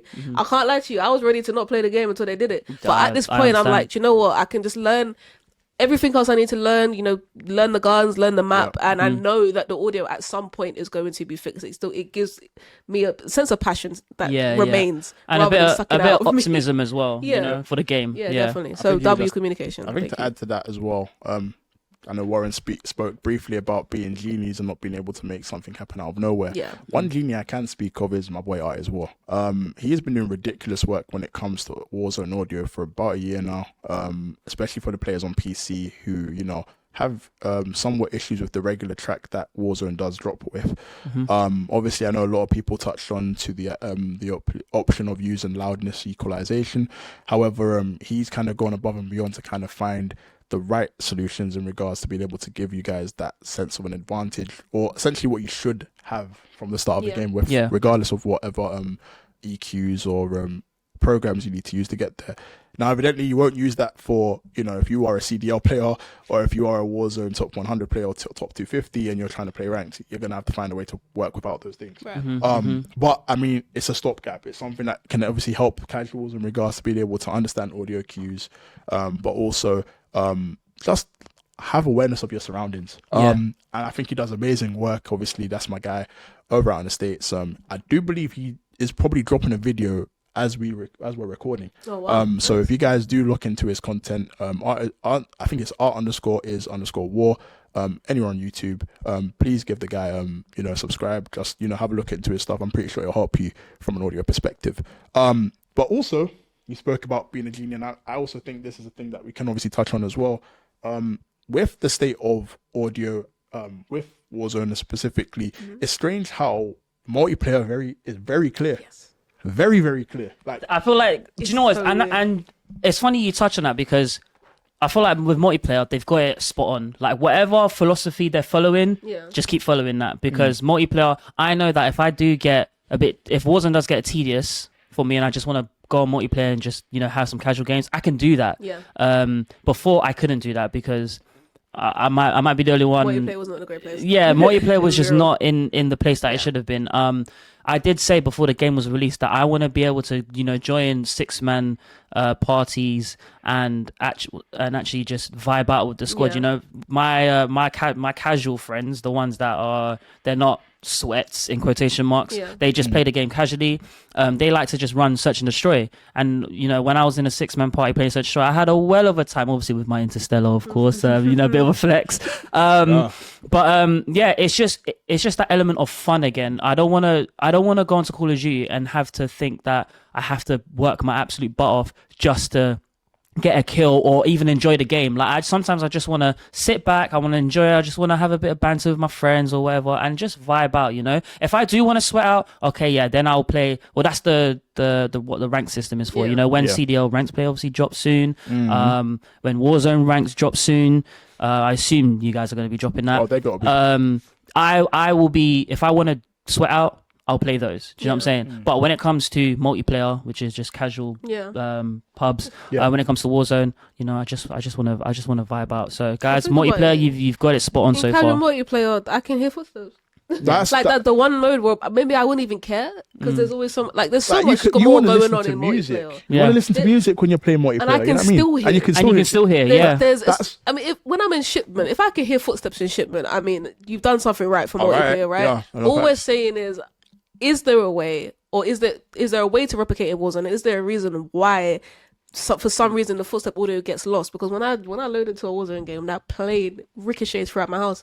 My parents can hear it from downstairs and it's in my headset. So why is it when I've cracked everything up, I'm using a different audio setting with a PC speaker, I've turned everything to its max, and there is literally nothing that I can do. Maybe there's things you can do to make it better, but if the foundation is not there, it doesn't matter how much effort you put in to try and counteract it. It's to a certain point, it's just not going to be fixed until something's actually done. So all we're saying is we just feel like when audio is a little bit more cranked up, it's going to be a lot more fun. Yeah, it's going to be very joyful. I mean, I think the only thing I can say from a Genie perspective they've been able to do so far is actually remove dead silence from the game. But I mean, the downside is obviously a perk like Resolute generally feels like if the person's been shot and they want to push you, they have dead silence. Yeah. So, in a nutshell, I think it's general feedback that you're going to get from pretty much anywhere else when it comes to the audio issues that do surround Warzone.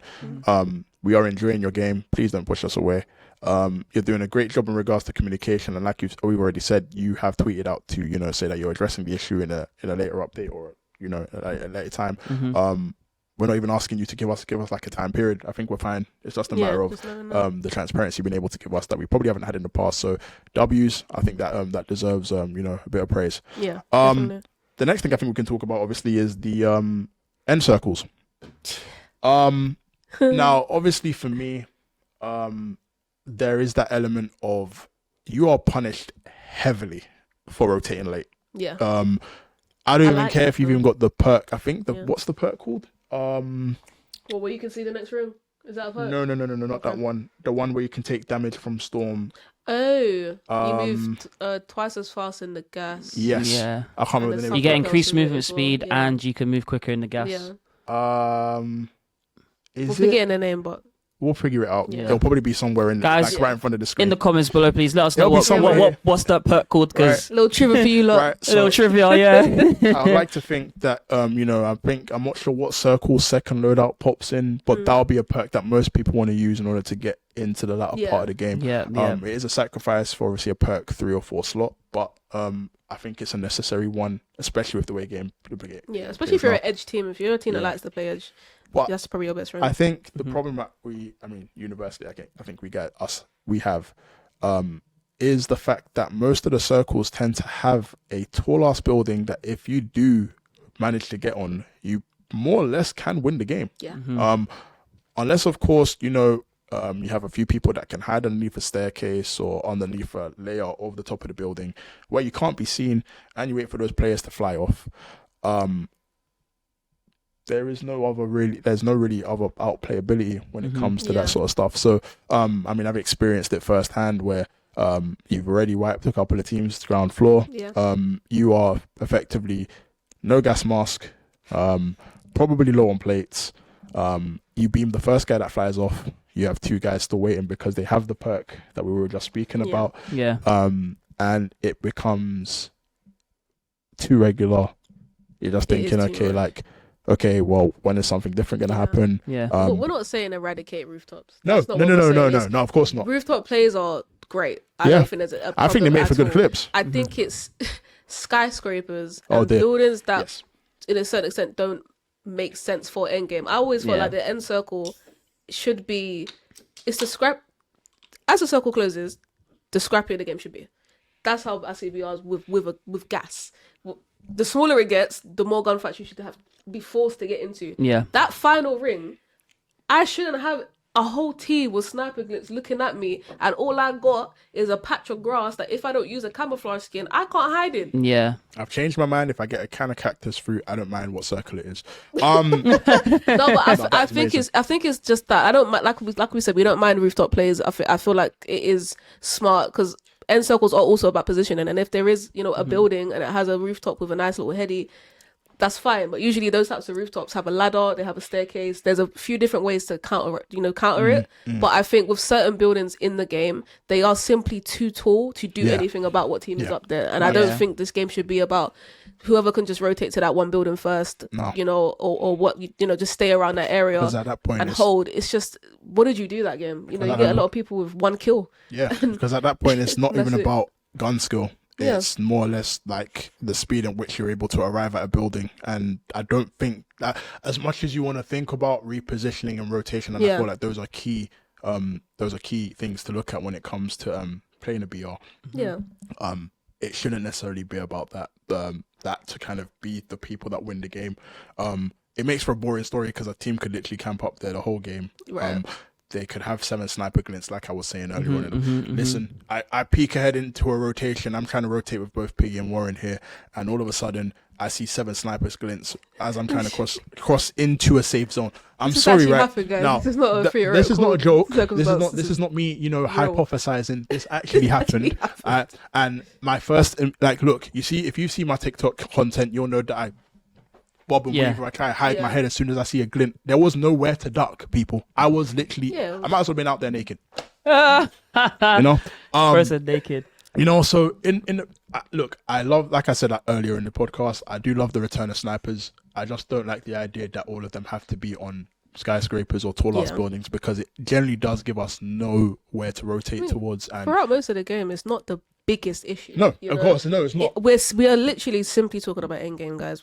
And it's not about taking out, I did mention maybe take out some of the skyscrapers, but it doesn't have to be that deep. No. I think it's about making sure that all the possible endgame circles are just not located on the edge of any of those skyscrapers. I think that would increase just the likability of endgames. I think it would be great even for you comp. want more gunfights. Can you imagine in comp? It's that feeling of knowing someone has to leave that building because of where the circle is the best thing in the world. And it does happen sometimes. We're not talking about all the time. It does happen sometimes where they're forced to leave, and you get to see how people actually play that last little bit of space that they got on the ground, how they fight. But there have been a couple in-game circles where it's just you just know what team is winning, and it's not because they just had a really creative position, and it's just they got that building, that's good spot, it's done. But I think that's even to add to what we were speaking about this a while ago, and it was just that adrenaline you get from having played the game. Our first game was full of adrenaline, and there was no skyscraper, no tall building. It was just who has the better repositioning, who has the better gunny, and effectively who wants to win more. When you have sort of those circles that end on skyscrapers, that adrenaline rush doesn't happen for that team at the top, because there isn't that element of, not in the sense that you haven't worked hard, because you might have to work hard to keep that building, but more so in the sense of bro, there is literally a whole area where you can have 4 or 5 different teams battling out. That's what Warzone is supposed to be. You're fighting to actually conquer that space. To be number one. So even if you ratted the whole game, if you sat on a rooftop the whole game, if you fragged the whole game, regardless, that end circle, you need to fight for the dub. And I've seen too many gas plays and gas wins where the team below or the team above has more stims and they have more. It just becomes like a heal-off, or let's just hope it's not us that dies first. Exactly. You know what I'm saying? It shouldn't be like that.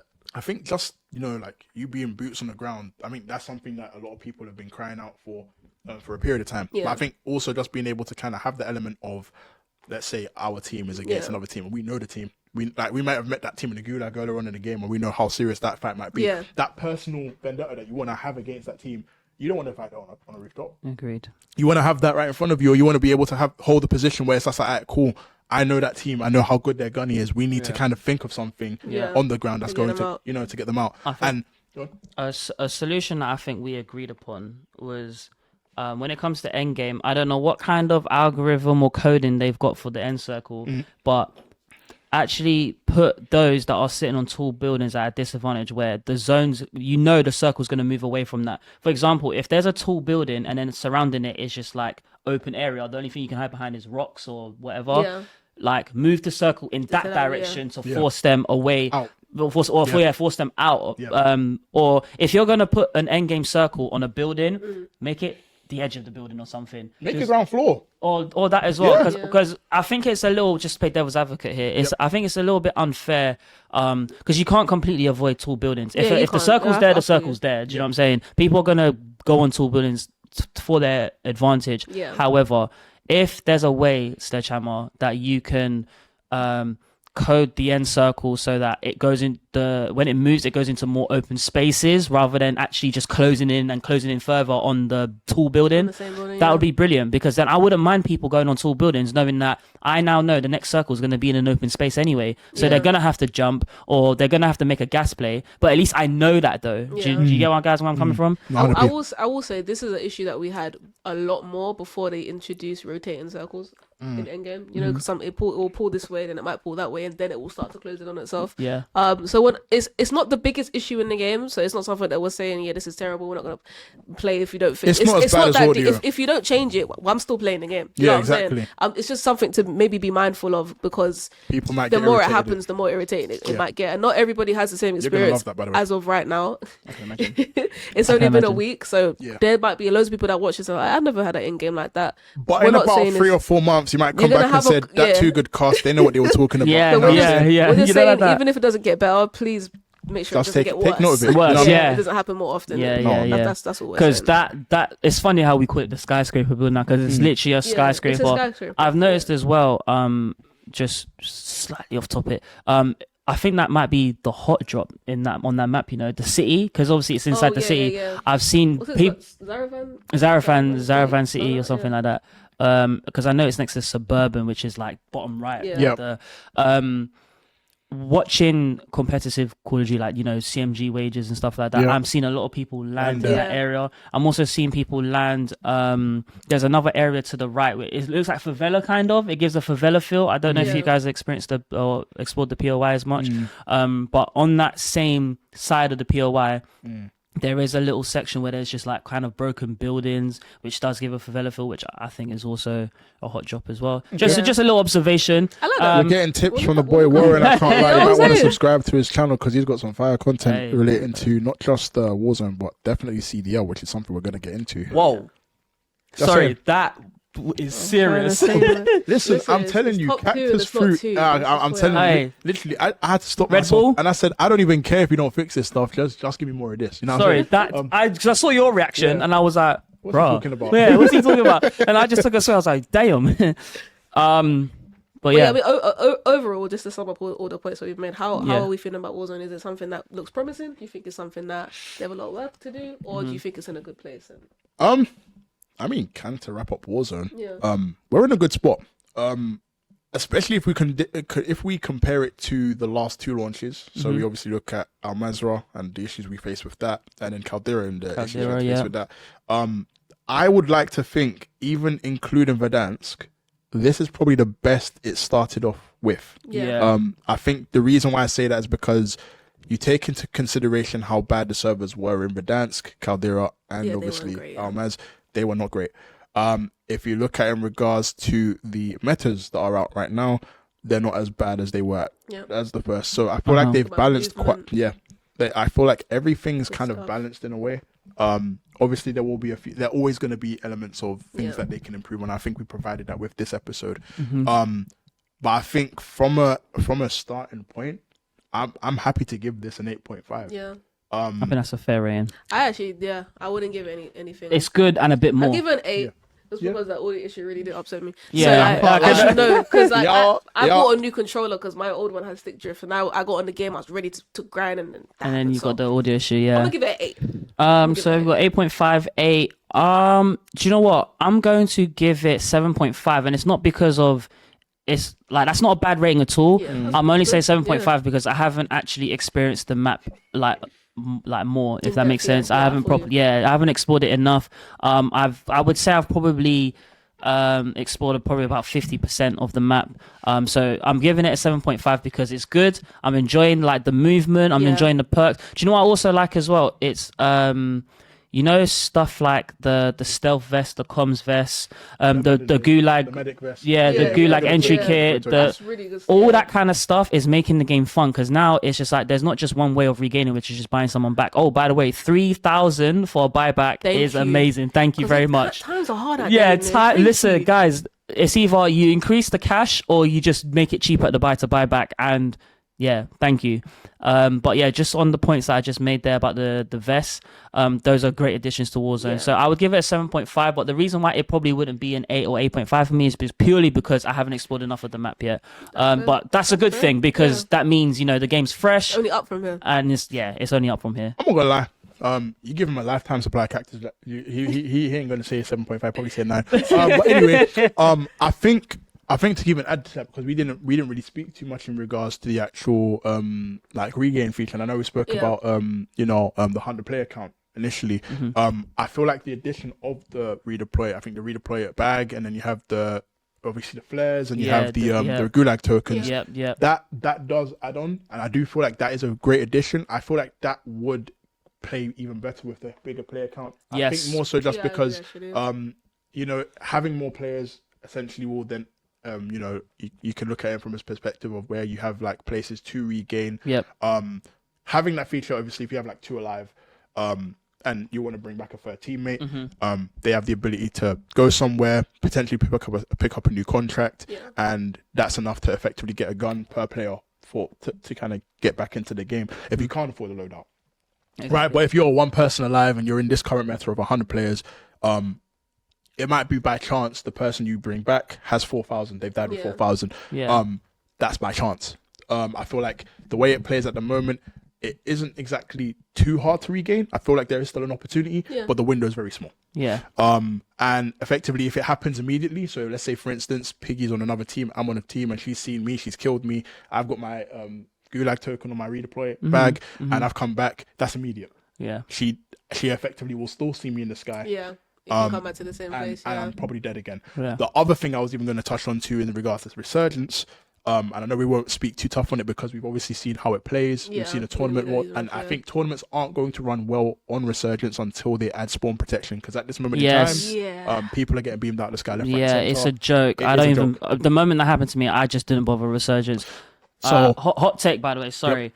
I used to actually love resurgence. I think I would still tap into resurgence, but I think I'm gonna wait for Rebirth Island, which I believe is Alcatraz, just for nostalgia purposes. For me, it's obviously the movement and everything. It doesn't entice me to play resurgence because Vondel and Ashika, I've got so many reps in already, so it does still feel old to me despite having the new movement mechanics. Urzikstan is giving me that fresh game kind of feel, which is why I think I'm probably addicted to Urzikstan right now. I mean, it's a new map. I think obviously, look, like we spent the latter part of the year on Vondel and Ashika. Vondel obviously more recently, and that was probably my favorite map of the year, and that's including Ashika and obviously Al Mazrah.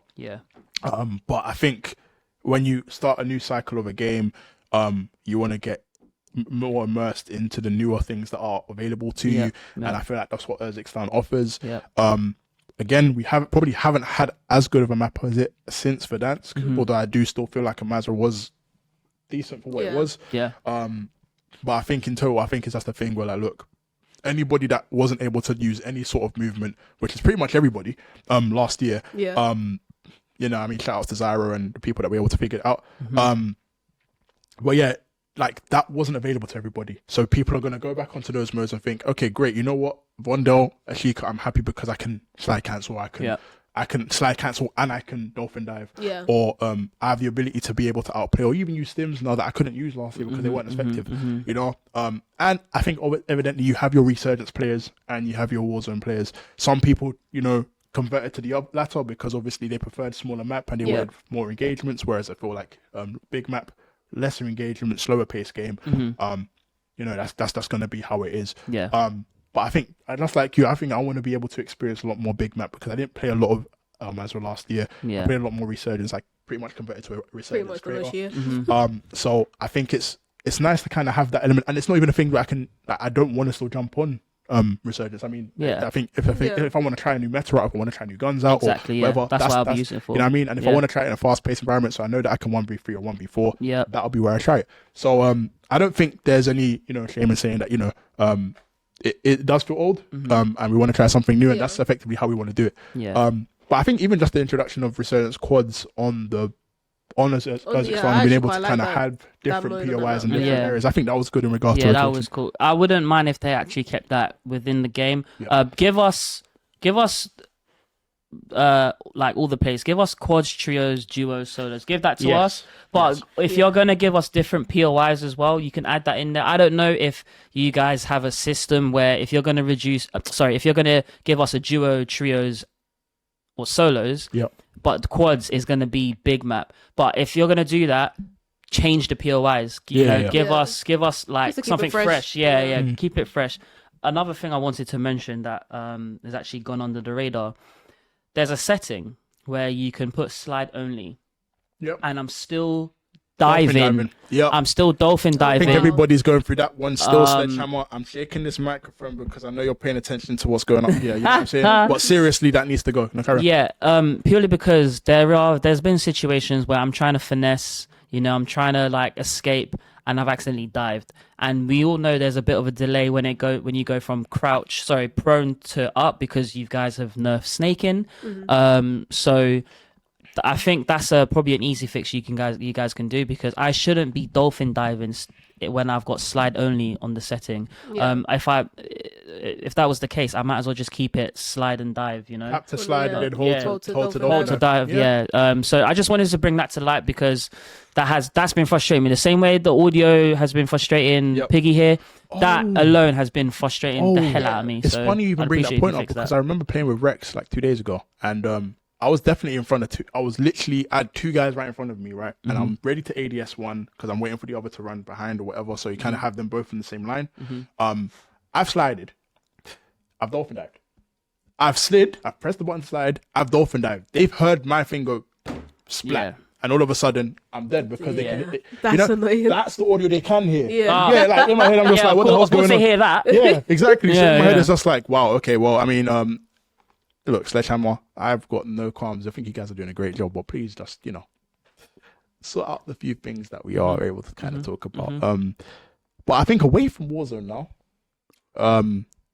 kind of round up, I think, like we're going our honest rating, and I think that's fair. Yeah. 8.5, 7.5 was decent. Yeah, I mean, on an average, it's probably Way like above average, I yeah. mean, it's good. Good range. This is a part where I'm not really too happy to talk about. I'm not gonna lie, because I've only just got into this stuff recently. I mean, these guys are pretty much figureheads when it comes to CDL, and they've had quite a good week. Obviously we had the qualifiers. Is it qualifiers? Opening Yes, we had weekend. the Opening weekend? qualifiers, Yeah, it's the qualifiers, but they call it the opening Opening weekend. weekend. But it's week one. And we were able to do a watch party live on Twitch. Thanks to Miss Piglet over here. Also, if you aren't familiar with CDL in any way, shape, or form, I would please advise you to tab over to Little Piglet's YouTube channel, because she just released a CDL in under 10 minutes video, which quite literally in the opening 3 minutes had me wanting to watch for the next half an hour. It is so good, and I'm not just saying that because obviously Piggy's a co-host on the 2Gudcast, but I've actually watched it myself. Now, one thing about us, we are very we do critique. Yeah, we're critical, and we do critique our content based on, because we have our best interests of course, at heart.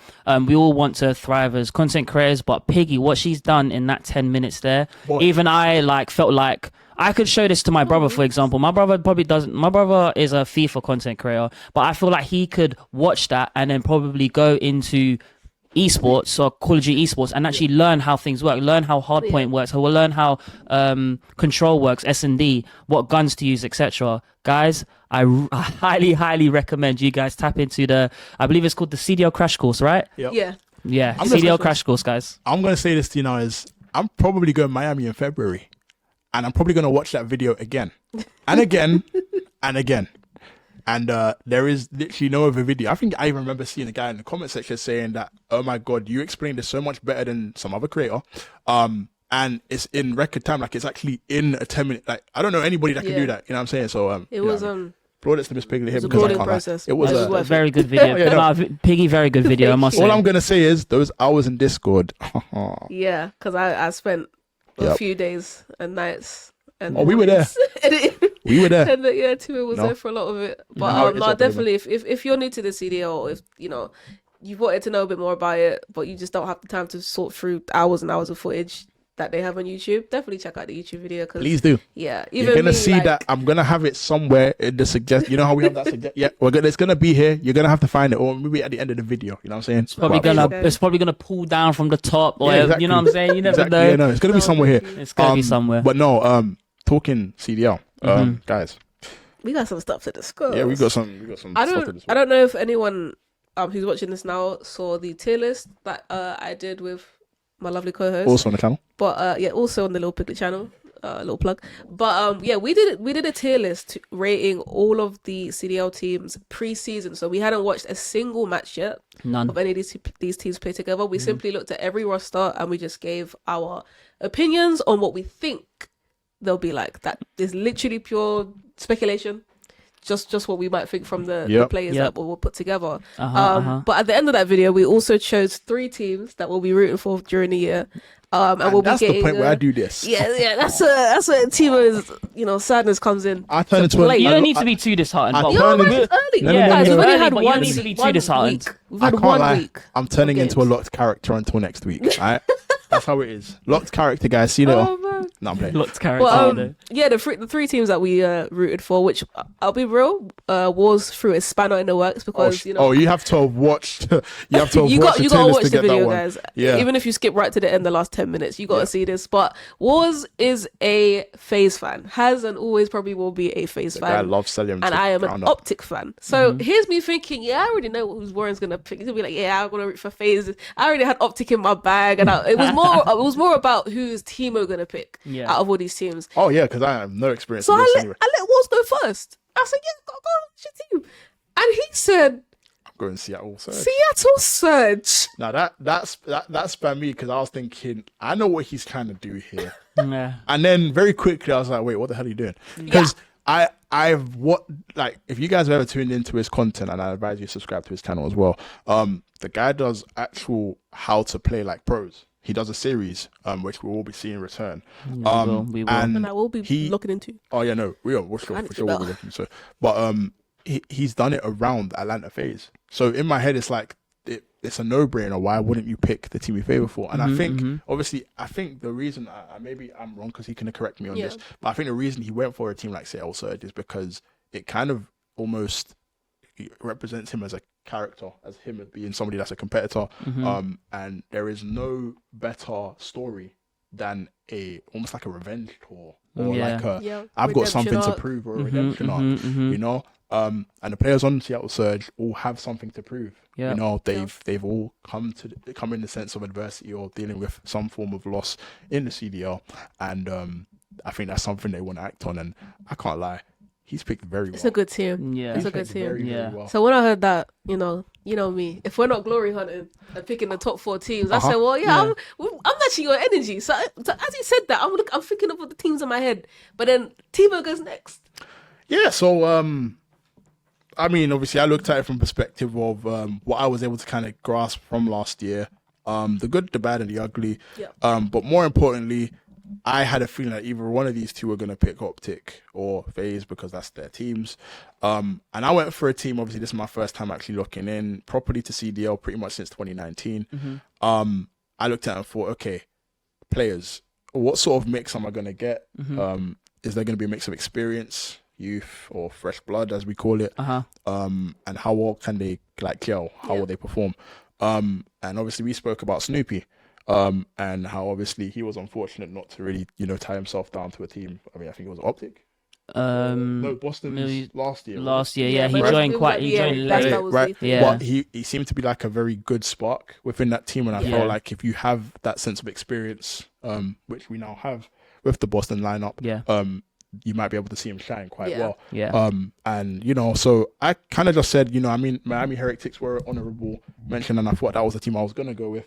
If Piggy obviously picked Optic, but no, I was very strong with the choice of Boston Breach, and having seen how they played, I'm not. I would say obviously I said I'm a locked character, but I'm not too disappointed because I feel like for me looking in for the first time and being able to watch their matches, I think it was very plain to kind of see what they need work with, but more so how well those players perform individually, and eventually it will click. Exactly. Again, this is just the first week. Yeah, we have got a long season. But it's kind of just how locked in they were. Yeah. You know, being able to kind of overturn deficits immediately, being very close to winning rounds and whatnot. I didn't feel disheartened at all, and I feel like that's something that's gonna probably follow me throughout this entire series. So, yep, it is one of those things. But at the end of the day, I am pretty much happy with my choice. Yeah, as you should be. On 0 points. It's a well, we'll get to the scores, but no, just to follow on your point, I think Boston is a good team just because you have Priest and Slasher, two vets in the scene, Capsule, which was an electric sub, and Snoopy, who's just new on the block and played out of his mind. So and Snoopy as well complements Cap in some way, like because I feel like they could look like a dynamic duo in this league. Just the way, just knowing how they play, because we did mention as well that Snoopy's kind of like raw talent. He's still I compare Snoopy to Mudryk. Yeah. Completely if you guys raw. know Premier League football, if those that watch football, I compare Snoopy to Mudryk. You can see the talent is there, but he's still raw. He's still got to brush up a few things. Because Snoopy was getting a lot of team nades. And those are the kind of things you need to brush up on, because that could cost you in some games. But that's why I'm saying you shouldn't be too disheartened about picking Boston, because you can see the potential. Like they even what was it? The first hard point with FaZe was 13-point difference. So minute. very very close. But Piggy, fine margins. So obviously, like I actually thought Timo was gonna pick Miami Heretics because I'd gassed them up differently in that video. Pretty much. Rightfully so, in my opinion. Yeah. But I was quite happy when he said Boston, because I said, "Oh wait, hold on a minute, I got Miami." Yeah. So, and I did say before, I mean, Seattle is a team I really want to do well. Period. It doesn't matter if they're facing my team or not. Obviously, I want, if they face Optic or Miami, obviously, you know what I'm saying. I do want them to lose, but overall, I do want Seattle to do well. And I do like Boston Breach, but Miami Heretics was a team that I'd known about from previous years from the CWL, and when I found out they were coming back this season, I just thought, I'm not gonna play myself and think this team's not gonna be good, because that's what a lot of people thought last time they were in the league, and they were incredible. So. Yeah, and I actually love the fact that Warren started off this kind of underdog story with picking a team, because it's all good and well picking one of the top 4 teams, and it's just like watching them dominate all year. But to have a team that is kind of middle of the pack towards lower of the pack to get behind, it just makes those what people would have considered maybe lesser series that much more intense to watch. And I feel like just from this week 1 opening season of qualifiers, we've actually seen that all of these middle of the pack teams are actually insane. They are. There might be a mechanical skill gap between them and top 4, but in terms of just teamwork, they actually can win some of these series. We can start off with the first series of the weekend, which was Boston Breach versus Atlanta FaZe, and Atlanta FaZe won 3-2. Close.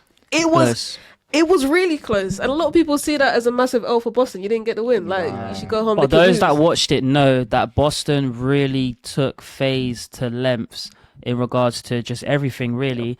FaZe, I think it took FaZe in the first map. It took FaZe quite a while to heat up, you know. But this is the thing about FaZe, though. It's until they get gunned, it's like, cool, time to heat up. Yeah. Do you know what I'm saying? Like, that's although just Simp started off stupid. But like, he didn't start slow, but Simp was overall they fried. did, but he didn't.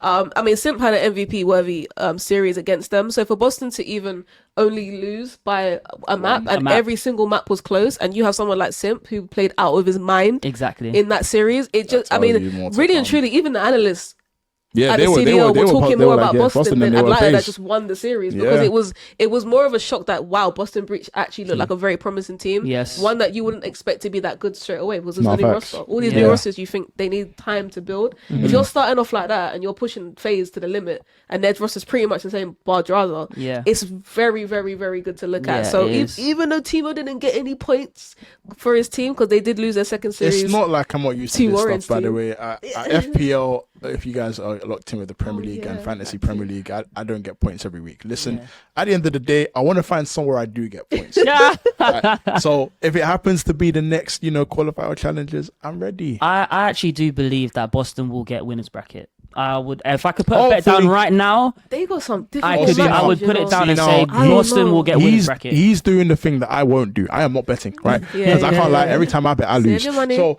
all I'm gonna invest in right now is the fact that I just want to see improvement. If you guys can win a series next time, I'm good. You know what I mean? You don't even have to win the whole thing. Just win the series. Let's just start small. Building steps, and then as we go, and work our way up. I'm good. I hear it. Yeah, but Mr. 20 points here is just gonna say anything he wants. I mean, I was gonna say Warren's over here. He's happy right now. He is leading I'm a little after over the moon. one. You could say 2 of my teams are like first, second right now, but I'm gonna say 1 of my team. I'm not gonna try talk about phase too much. I'm not even gonna talk about Chelsea. I can't lie. But Seattle. Seattle definitely put on a show this weekend. I loved watching it.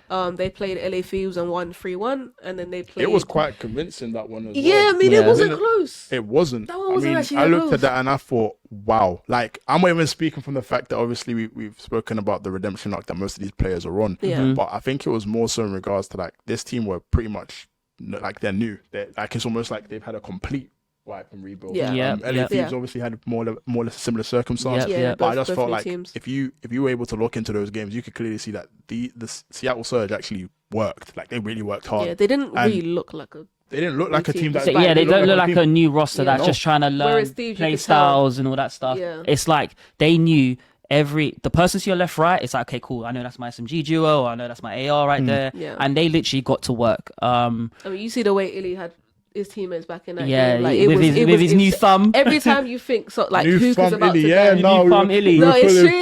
Illy was going like he nuts. never left. And there'll be times you think, okay, Hook's about to die here, and you'll just see, what? Hold on, he's alive. Who was that? Illy. Yeah, Illy. You know what I'm saying? I think that's MVP something that I think a well. lot of us wanted to see, because obviously having seen how things kind of ended towards the end of last season, obviously the season before, because he didn't play. You kind of like, I think in any shape, I think anybody that's competing wants to see him play well, because they know what he's capable of doing. Very much a likable character. Yeah, no, exactly. You saw very good at Call of Duty. You saw him after the interview, and he was just like, "Wow, like, and it was so calm. It's like it was like it comes so natural. He was so unfazed, because he mentioned in that interview that he said he took the time out, and obviously some players would be itching, tweeting, but he was just off the grid. Off the grid, just just off the grid, minding his own, and then he comes back and then he shows that it was like he never left.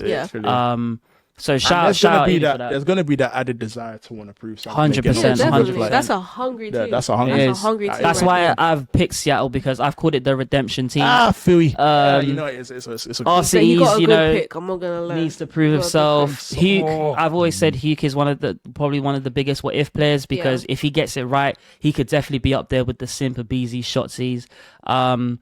Abuser, number 1 challengers pick, I believe. Yeah, he looks very good. He actually had a team. really slow start at first. Yeah, no, he did. But I feel like with him, you don't really have to worry about him too much. No. He's gonna get better as time goes on naturally. Good, and he even picked it up during the actual series as well. Like he started off negative by quite a bit, and by the end he was even. So that just means that he heated up to a level where towards the end of the game he wasn't dying. Yeah. So, yeah. Shout out Seattle. Very I'm so glad I snatched him. I said, he did snatch. I'm not gonna lie. As much as I was gassing Miami Heretics, if I knew he was gonna do that, I would have just I'm not gonna lie. But Piggy, cool. let's talk about Miami Heretics. Yeah, this one here, I don't think people know about Miami Heretics too tough. It's a pretty much all Spanish team. They might know if they watch the the YouTube video. I mean, maybe. That as well.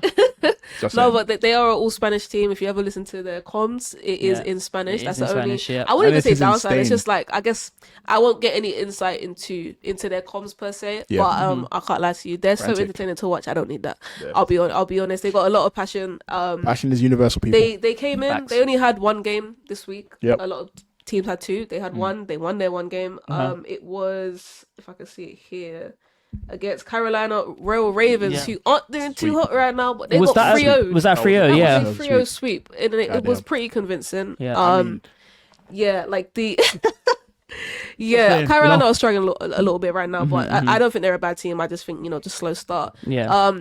honestly, with Heretics, I can't say too much. Like I said, we've only seen one series, and it was against pretty much a bottom team. But I really want to see them go up against like a Toronto or a Subliners, and I don't expect them to win.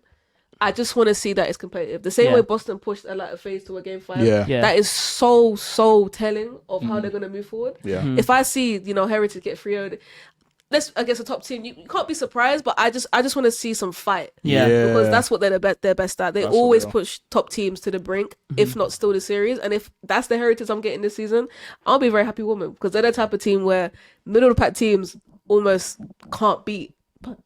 Sorry, excuse me. Per se, No, you're hiccups. good. No, you're good. Yeah, I listen to Bob. It's the Red Bull, but it's good. got Anyway, hiccups, bro. But yeah, the top teams find it very hard to beat. I think Middle pack teams find it very hard to beat them, and top teams, they get pressure a little bit. They No, bust yeah. a sweat. Yeah. They might underestimate them, and that's how they start losing a couple maps. So definitely look out for them. New kids on the block. I mean, for sure, when you speak about close confrontations, I don't think it got too... I mean, obviously we spoke about Boston and FaZe, but we also need to look at the Subliners versus Optic. Because as much as that one was... No, we do.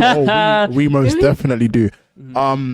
As somebody that's not a supporter of either two, but I think obviously when I look at my understanding of CDL, kind of how I got to where I am with it, it starts with Optic. That lineup is something that I look at and think something's got to happen. Yeah. Right. And then if you look at how the New York Subliners have lined up, and they recently recent acquisition of Fred and Kenny. You talking about Optic? no Not Subliners. Subliners, it was Sib. Sib, They right. replaced Priestov for Sib. Right, and obviously a lot of people are going to question that and think, wait, I mean, Priest worked, they just won a title, why the hell would you drop? And effectively, I think that's a thing that winning teams tend to do. Yeah.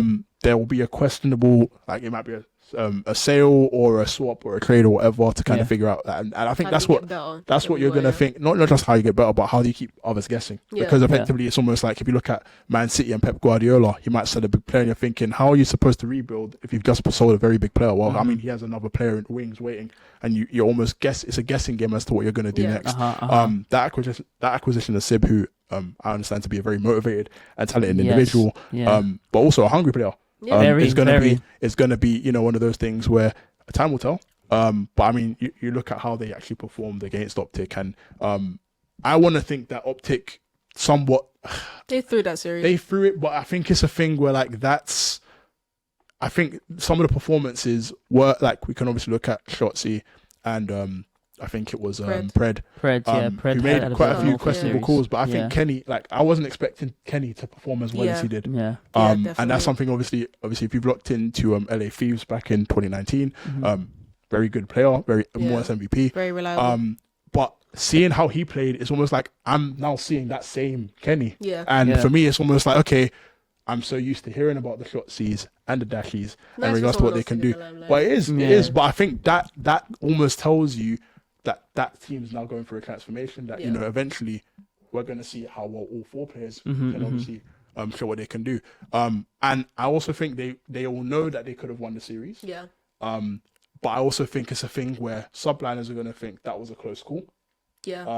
We are expected. I'll be honest, I think subliners will take that game with a pinch of salt. I don't think they're going to be naive in the sense that, we just absolutely outplayed Optic. Was it a 3-1 series? 3-2. Was it 3-2? Okay, so they still took it to map 5, but I don't think they're going to, like I said, be naive and think, we beat them. Some of the plays that we made, it was like they are quite confident, but especially, I think that alone, that's true, but I think even more so the fact that they got pushed to a game 5 by LAG as well the following day, I believe, or the day after. Or day after that. Day after, you know, to have 2 3-2s and pretty much all those maps were extremely close, and one is a top of the table. LAG went 2 rounds up as well in that S&D, so they had to tee up.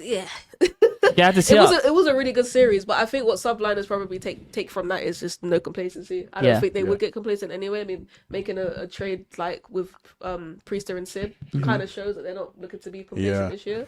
I think it probably lights a bigger fire underneath them to know that whether it's an Optic or it's an LAG, we need to be playing out of our minds, because we can they could have easily gone 0-2 that week. And they were playing really well. Playing that good, and to know that you still could have gone 0-2, and not the only reason, but one thing that did help them was just the mistakes that other teams were making. Yeah, exactly. I think obviously, and if you look at that, that's where Optic will feel like wow, we had it. We could have. And I want to look at it and think that's a sign of things to come, in a sense where those are the things you're going to need to work on. I mean, I would look at it and think that, you know, there was some unfortunate circumstances. I think I remember Shotzi, you know, being like in a 2v1 in S&D, high rise, a 3v1, and then he took the first guy, and then he's the second guy. He's the second guy. He's pretty much beamed him on. He's not dead, but he's been stuck, so he can't move. Yeah, he's stuck you know, on that little power plant looking thing. Yeah, you know, but it's even the ability to try that sort of thing. That's almost like, okay, like we know it's Shotzi, we know that he's going to be able to do crazy things like that. But I think the fact that it's now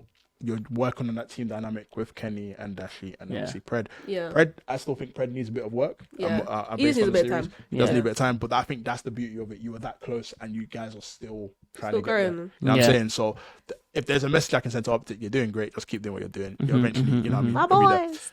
Subliners, you're cutting it close, but I think they started their pre-season later than everyone else. Yeah, so I think it's going to take a while for them to gel. You know, it's going to take a while for them to gel. Close to the first week. So I mean, overall, if we look at every team I'm really impressed with most of these teams. Like I'll be real, even Carolina Royal Ravens, who didn't win a series. Damn. You know, I feel like it's just time to mesh together because when they actually did, you know, start to heat up and their teamwork was on point, they were winning maps really well. They were coming back in series that you're like, wait, hold on a minute. What's going on here? You know what I'm saying? But it's just, it's just a time thing. It's like we said, it's the first week. It's definitely just team chemistry and stuff. Because you gotta understand as well, there are some there's rookie players in some of the teams. So they might just be, obviously I know it's only qualifiers. They're playing in their like home base or whatever. Yeah. So you know, it's just getting the hibba jibbers out the way. You know that nervousness. And all I feel like that, the experienced players like Clayster and whatnot, they're probably like locked in from the moment the match starts. But other rookie players, obviously, they're coming up against, you know, some of the best Call of Duty players to exist in this era. Yeah. So it's just getting the nervousness out the way, and I guess, you know, we're gonna see some we're gonna see the rookies really shine this season, and you know, I'm saying it from now. Well, no, I'm not gonna give my opinion on the rookie. Who could be the rookie of the season and MVP? Not yet, because it's only the opening weekend. But I do have faith in the rookies this season. I just think they just need to blend into the teams, and then I think the experienced heads will be allowed them to thrive. Just to correct myself, Carolina Royal Ravens actually did win a series, and I forgot it was on Sunday. I'm pretty sure, and they reverse sweeped Las Vegas. The reason why I actually forgot that is because for most of that series, they should have lost. Yeah. But that reverse sweep showed like what they can. What we said about people like Claystar. Yeah. He can pull stuff like that off. Because a lot of the rookies in the team didn't have that kind of leadership. They might have crumbled after they gone 0-2 down. Yeah. But that's when you see people like Clayster kind of hype up his team and be like, this don't mean nothing. Yeah, exactly. 3 straight. So, like I said, even a team like that, I see things where I'm like we said, it's a slow start. And once they start going, who knows? All of these teams are super competitive. It's a mystery. I can't lie. Following on from that, really quickly, do you feel like you have 4 players in mind that, you know, you can kind of put forward for? I can definitely state one. But I'm gonna wait for you guys. Okay, I'll start. I'm assuming this is going to be our team of the week. Our team of the week, guys. Team of the week. Okay, so my team of the week. So we'll go with the SMGs. Who I've been most impressed with was, I'm gonna put Simp in there. Obviously holds the kill record at the moment, 42 kills or 40 plus kills, wherever it was. Absolutely insane to drop 40 kills in a competitive match. Crazy. Simp is obviously going to be in there. Next to him, I'm going to put Envoy. I'm going to put Envoy in there. He looks really good in that Ultra team. Yeah, it's a bit. Envoy was my wild card because obviously I could have easily gone with Shotzi because in the second day, he was frying. The plays he was making was incredible, and I think when you watch Shotzi, you just know the moment he goes on his POV, that guy's about to make a play. You know what I'm saying? But I've gone with Envoy because I think he suits this Ultra team perfectly. Just their play style, the way they play. I feel like all of them are just slayers. Like individually, I think they can all just slay out. You know, definitely a team to watch out for this season. So that's my 2 subs. My 2 ARs are going to be. It's going to be Sib. Purely because when Sib clutches up a moment, the guy barely celebrates, guys. He's like, right, next round, can we get on with this, please? And do you know what? I respect that. That's a player that is focused on the task at hand. quoting him up. Obviously, yeah, everyone does the fist bumps and stuff and congratulate each other, but Sib, he is so locked Is that in. why he should be on team of the week, though? Not just that though. Like I don't remember him doing that. Like, he had a couple clutch moments, but like I you got can't people lie. like For me, I was it gonna- was the S&D. For me, it was he showed up the most in S&D. It's just when I was watching him, he really was winning ridiculous gunfights. Yeah. There was gunfights where I saw the person shooting him first, and he still, absolutely crapped on the other player. There were times where his back would be turned, and he would do a 90 and kill the player, which is why I put Sib in there. That's why I mentioned the fact that I feel like the whole, not just Ultra, but as well as Subline as well, like they're just all slayers. Like Sib is a serious AR. Yeah. Okay. So we've gone with Sib, Envoy, Simp. Simp and my last AR. I'm gonna put Kenny in there. I was really impressed. I was really impressed with Kenny's performance. I think when we was watching it, I was like, "Oh my gosh, Kenny's got 3 minutes on hill, and like he's keeping up with the kills as well." Obviously, I know that's not important, but he's really holding the hill and getting kills at the same time. It's not like he's holding the hill and getting picked off every time. Kenny really held his own. I kind of knew he would do well in this roster due to the players that he's playing with. But I was impressed with Kenny's performance over the weekend, especially after the first day as well. Second day, all 4 players for the Optic roster stepped up. But for me, the one that popped out the most for me was Kenny. Yeah. I feel you. Yeah, I mean, I was doing mine real quick because I just did Illy, Kenny, Hydra, and Simp. Like, it's very simple. It's just like I can't. Yeah, I understand the Civ pick. I don't want to be biased with Illy, but do you know what? Thinking about it now, it makes sense. MVP. I'm not gonna lie to you. MVP. Thank you. Hot talk. MVP performance this series. Like he's come back after being out for an entire year, and he played pretty much just as good as he did on his best days on Optic on this team. It's a new team. It's a new roster. His role was not the easiest. People have a lot of doubts about him, and he kept his cool and he absolutely slayed throughout. He didn't drop he didn't drop performance over those 2 series. They weren't easy games as well, but he made it look easy. He did. Kenny for the same reasons. I completely agree. Simp literally killed record on day 1. Let's be real. And Hydra had one of those series that like Simp did where he was absolutely frying. It was against Optic. He was just playing out of his mind. But there was a point where he wasn't really dropping the numbers, but the kills he was getting literally won his team the game. And you have to look back at that S&D play because there was definitely a moment where we all thought that Optic were going to win that game. He's obviously done the rotation. Dashy, I think it was Dashy that was last alive, or maybe there was someone else. I think so. That had no idea what to do. And I think not in terms of just the IQ, but the call, like having that element of call to be able to kind of not necessarily outplay, but last that round and almost like, okay. And even the defuse. How the hell do they pull off that defuse? I'm not gonna lie to you. I'm not gonna know. Oh yeah, I remember that. In the back of my mind, it's just like Hydra. For me, it was almost like, of course, people will look at Sib and they'll look at the other players on the team. Yeah. I feel like Hydra was the glue for that team. I mean, when he was playing well, he was playing the best on his team, and he wasn't playing as well, he was still making winning plays, even if throughout the series or throughout the map he wasn't doing the craziest thing. When it comes down to those clutch moments, he was the one that came through and did it. So and it just goes to show as well that even if you go negative, but throughout the match, if you're picking up important kills despite going negative, that's what's more important. Of course. Do you know what I'm saying? As long as you are actually getting the kills at the right moment, at the right time, if it's a close HP moment, like a 200 or like a 240, like what who was it that choked against Subliners where it was 248? Was it the Gorillas? Or Minnesota Rocker? I can't remember which one it was. I'm pretty sure it was LAG. Yeah, they were 248 and Subliners really teed up. But it's moments like that where you're picking up the important kills because they had 2 opportunities to break that hill, which was on Karachi P1, and they got really close together. They were like in a square. One was at like top left, top right. You got a guy on the hill, and then you've got one just watching the cross come into the hill. And it's just, like I said, moments like that is Make what's a big more difference. Yeah, 100%. I'm not gonna lie to you, with my picks, it's pretty much piggies. I enjoyed watching Optic day 1. Obviously it'll be a bit frustrating, but just having that feel that you're gonna get a good watch between them and Subliners, not knowing what to expect. Obviously, look, like I admire Shotzi and the style of play he adopts, and essentially how well it caters towards the style of players that he plays with. Yeah. That's you're gonna see more of the same. I think he's taken a different role. Has, But yeah. I think seeing Kenny play so well in such an environment where you expect him to do so, but it's a matter of being able to deliver on that expectation. Yeah. The delivery was just proper. It's almost like I said, it's like seeing 2019 Kenny again. Yeah, So I think yeah, for me yeah. that does it. That does it for me. Illy, without a doubt.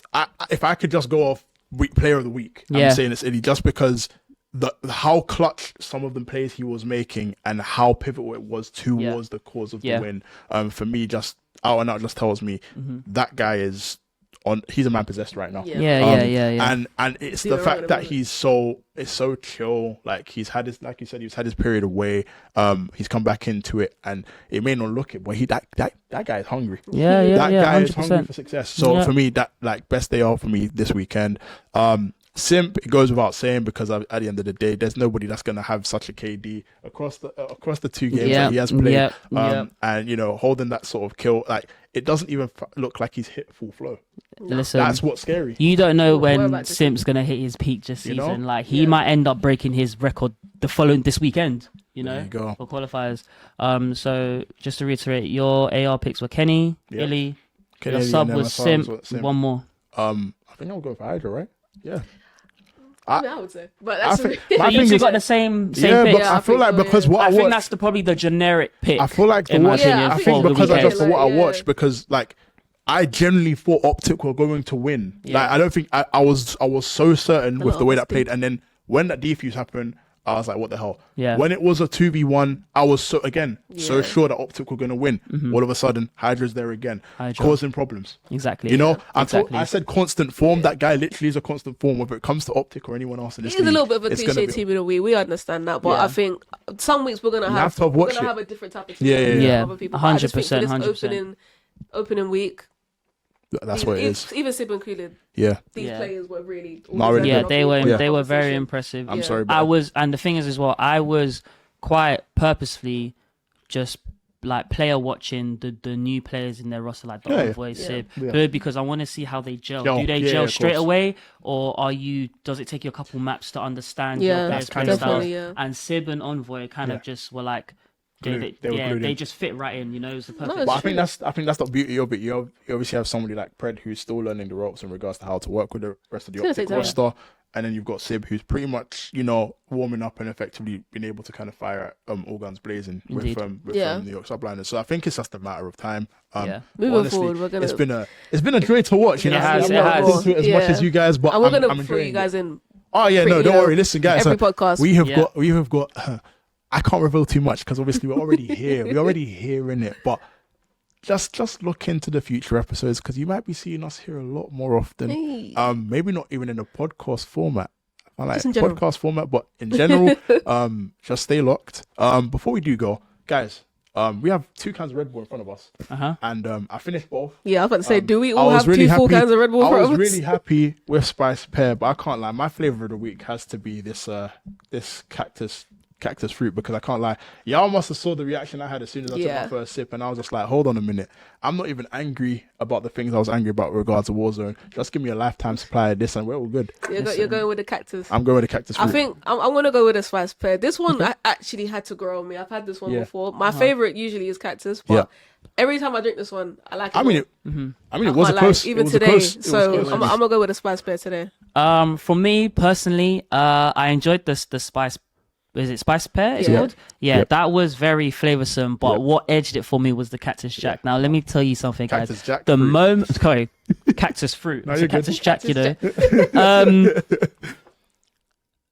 That ish really gave me wings. I'm telling you. No, honestly, I took a sip and I felt like I could fly. Like, no joke. We've been at this for 2 hours. I think we've been at this for almost 2 hours already. Maybe longer, but I can't lie to you. I feel like I could go for another 4, and that's not a podcast. That's pretty much a night video. I'm ready for Call of Duty later. Listen, we're definitely going to get into some Warzone as soon as we get indoors. But it has been an absolute pleasure. Been amazing, man. Been amazing. I can actually give you guys. I know. Group hug. No, I'm saying, well, like, it's been an experience. Once again, I'm telling you, like, Red Bull, thank you guys so much for having us. Thank you very much, Red Bull. Geeky Cassie, we fucking love you. Mind my language. Black Twitch UK again. Thank you guys for the opportunity, and Josh and Nick. Without you guys, we probably wouldn't be able to arrange the room or arrange the setup the way we like to. And the staff that's been here today as well. Please, thank you so thank much. God for the staff. They've been a massive help. They've stayed till 9. You know what I mean? It's currently 3 minutes past 9. We got here at what time? Let's not talk about it. Let's not even talk about it. But no, seriously, from the 2Gudcast, from myself, Piggy and Warren, thank you guys so much. We appreciate you. We'll be locked into an episode soon. So see you guys in the next make podcast. sure you like and comment and subscribe as well, guys. Yep, guys, please drop comments. We want to hear what you guys have to say about Warzone, multiplayer, CDL. We want to hear everything. We want to hear your take so that we can actually discuss it on the next episode of the podcast. 2Gudcast, and we might be doing a CDL watch party somewhere near you. So look out for be that, locked please. in. But from all of us, it is see you guys later, and peace. Bye. Take care. Peace out.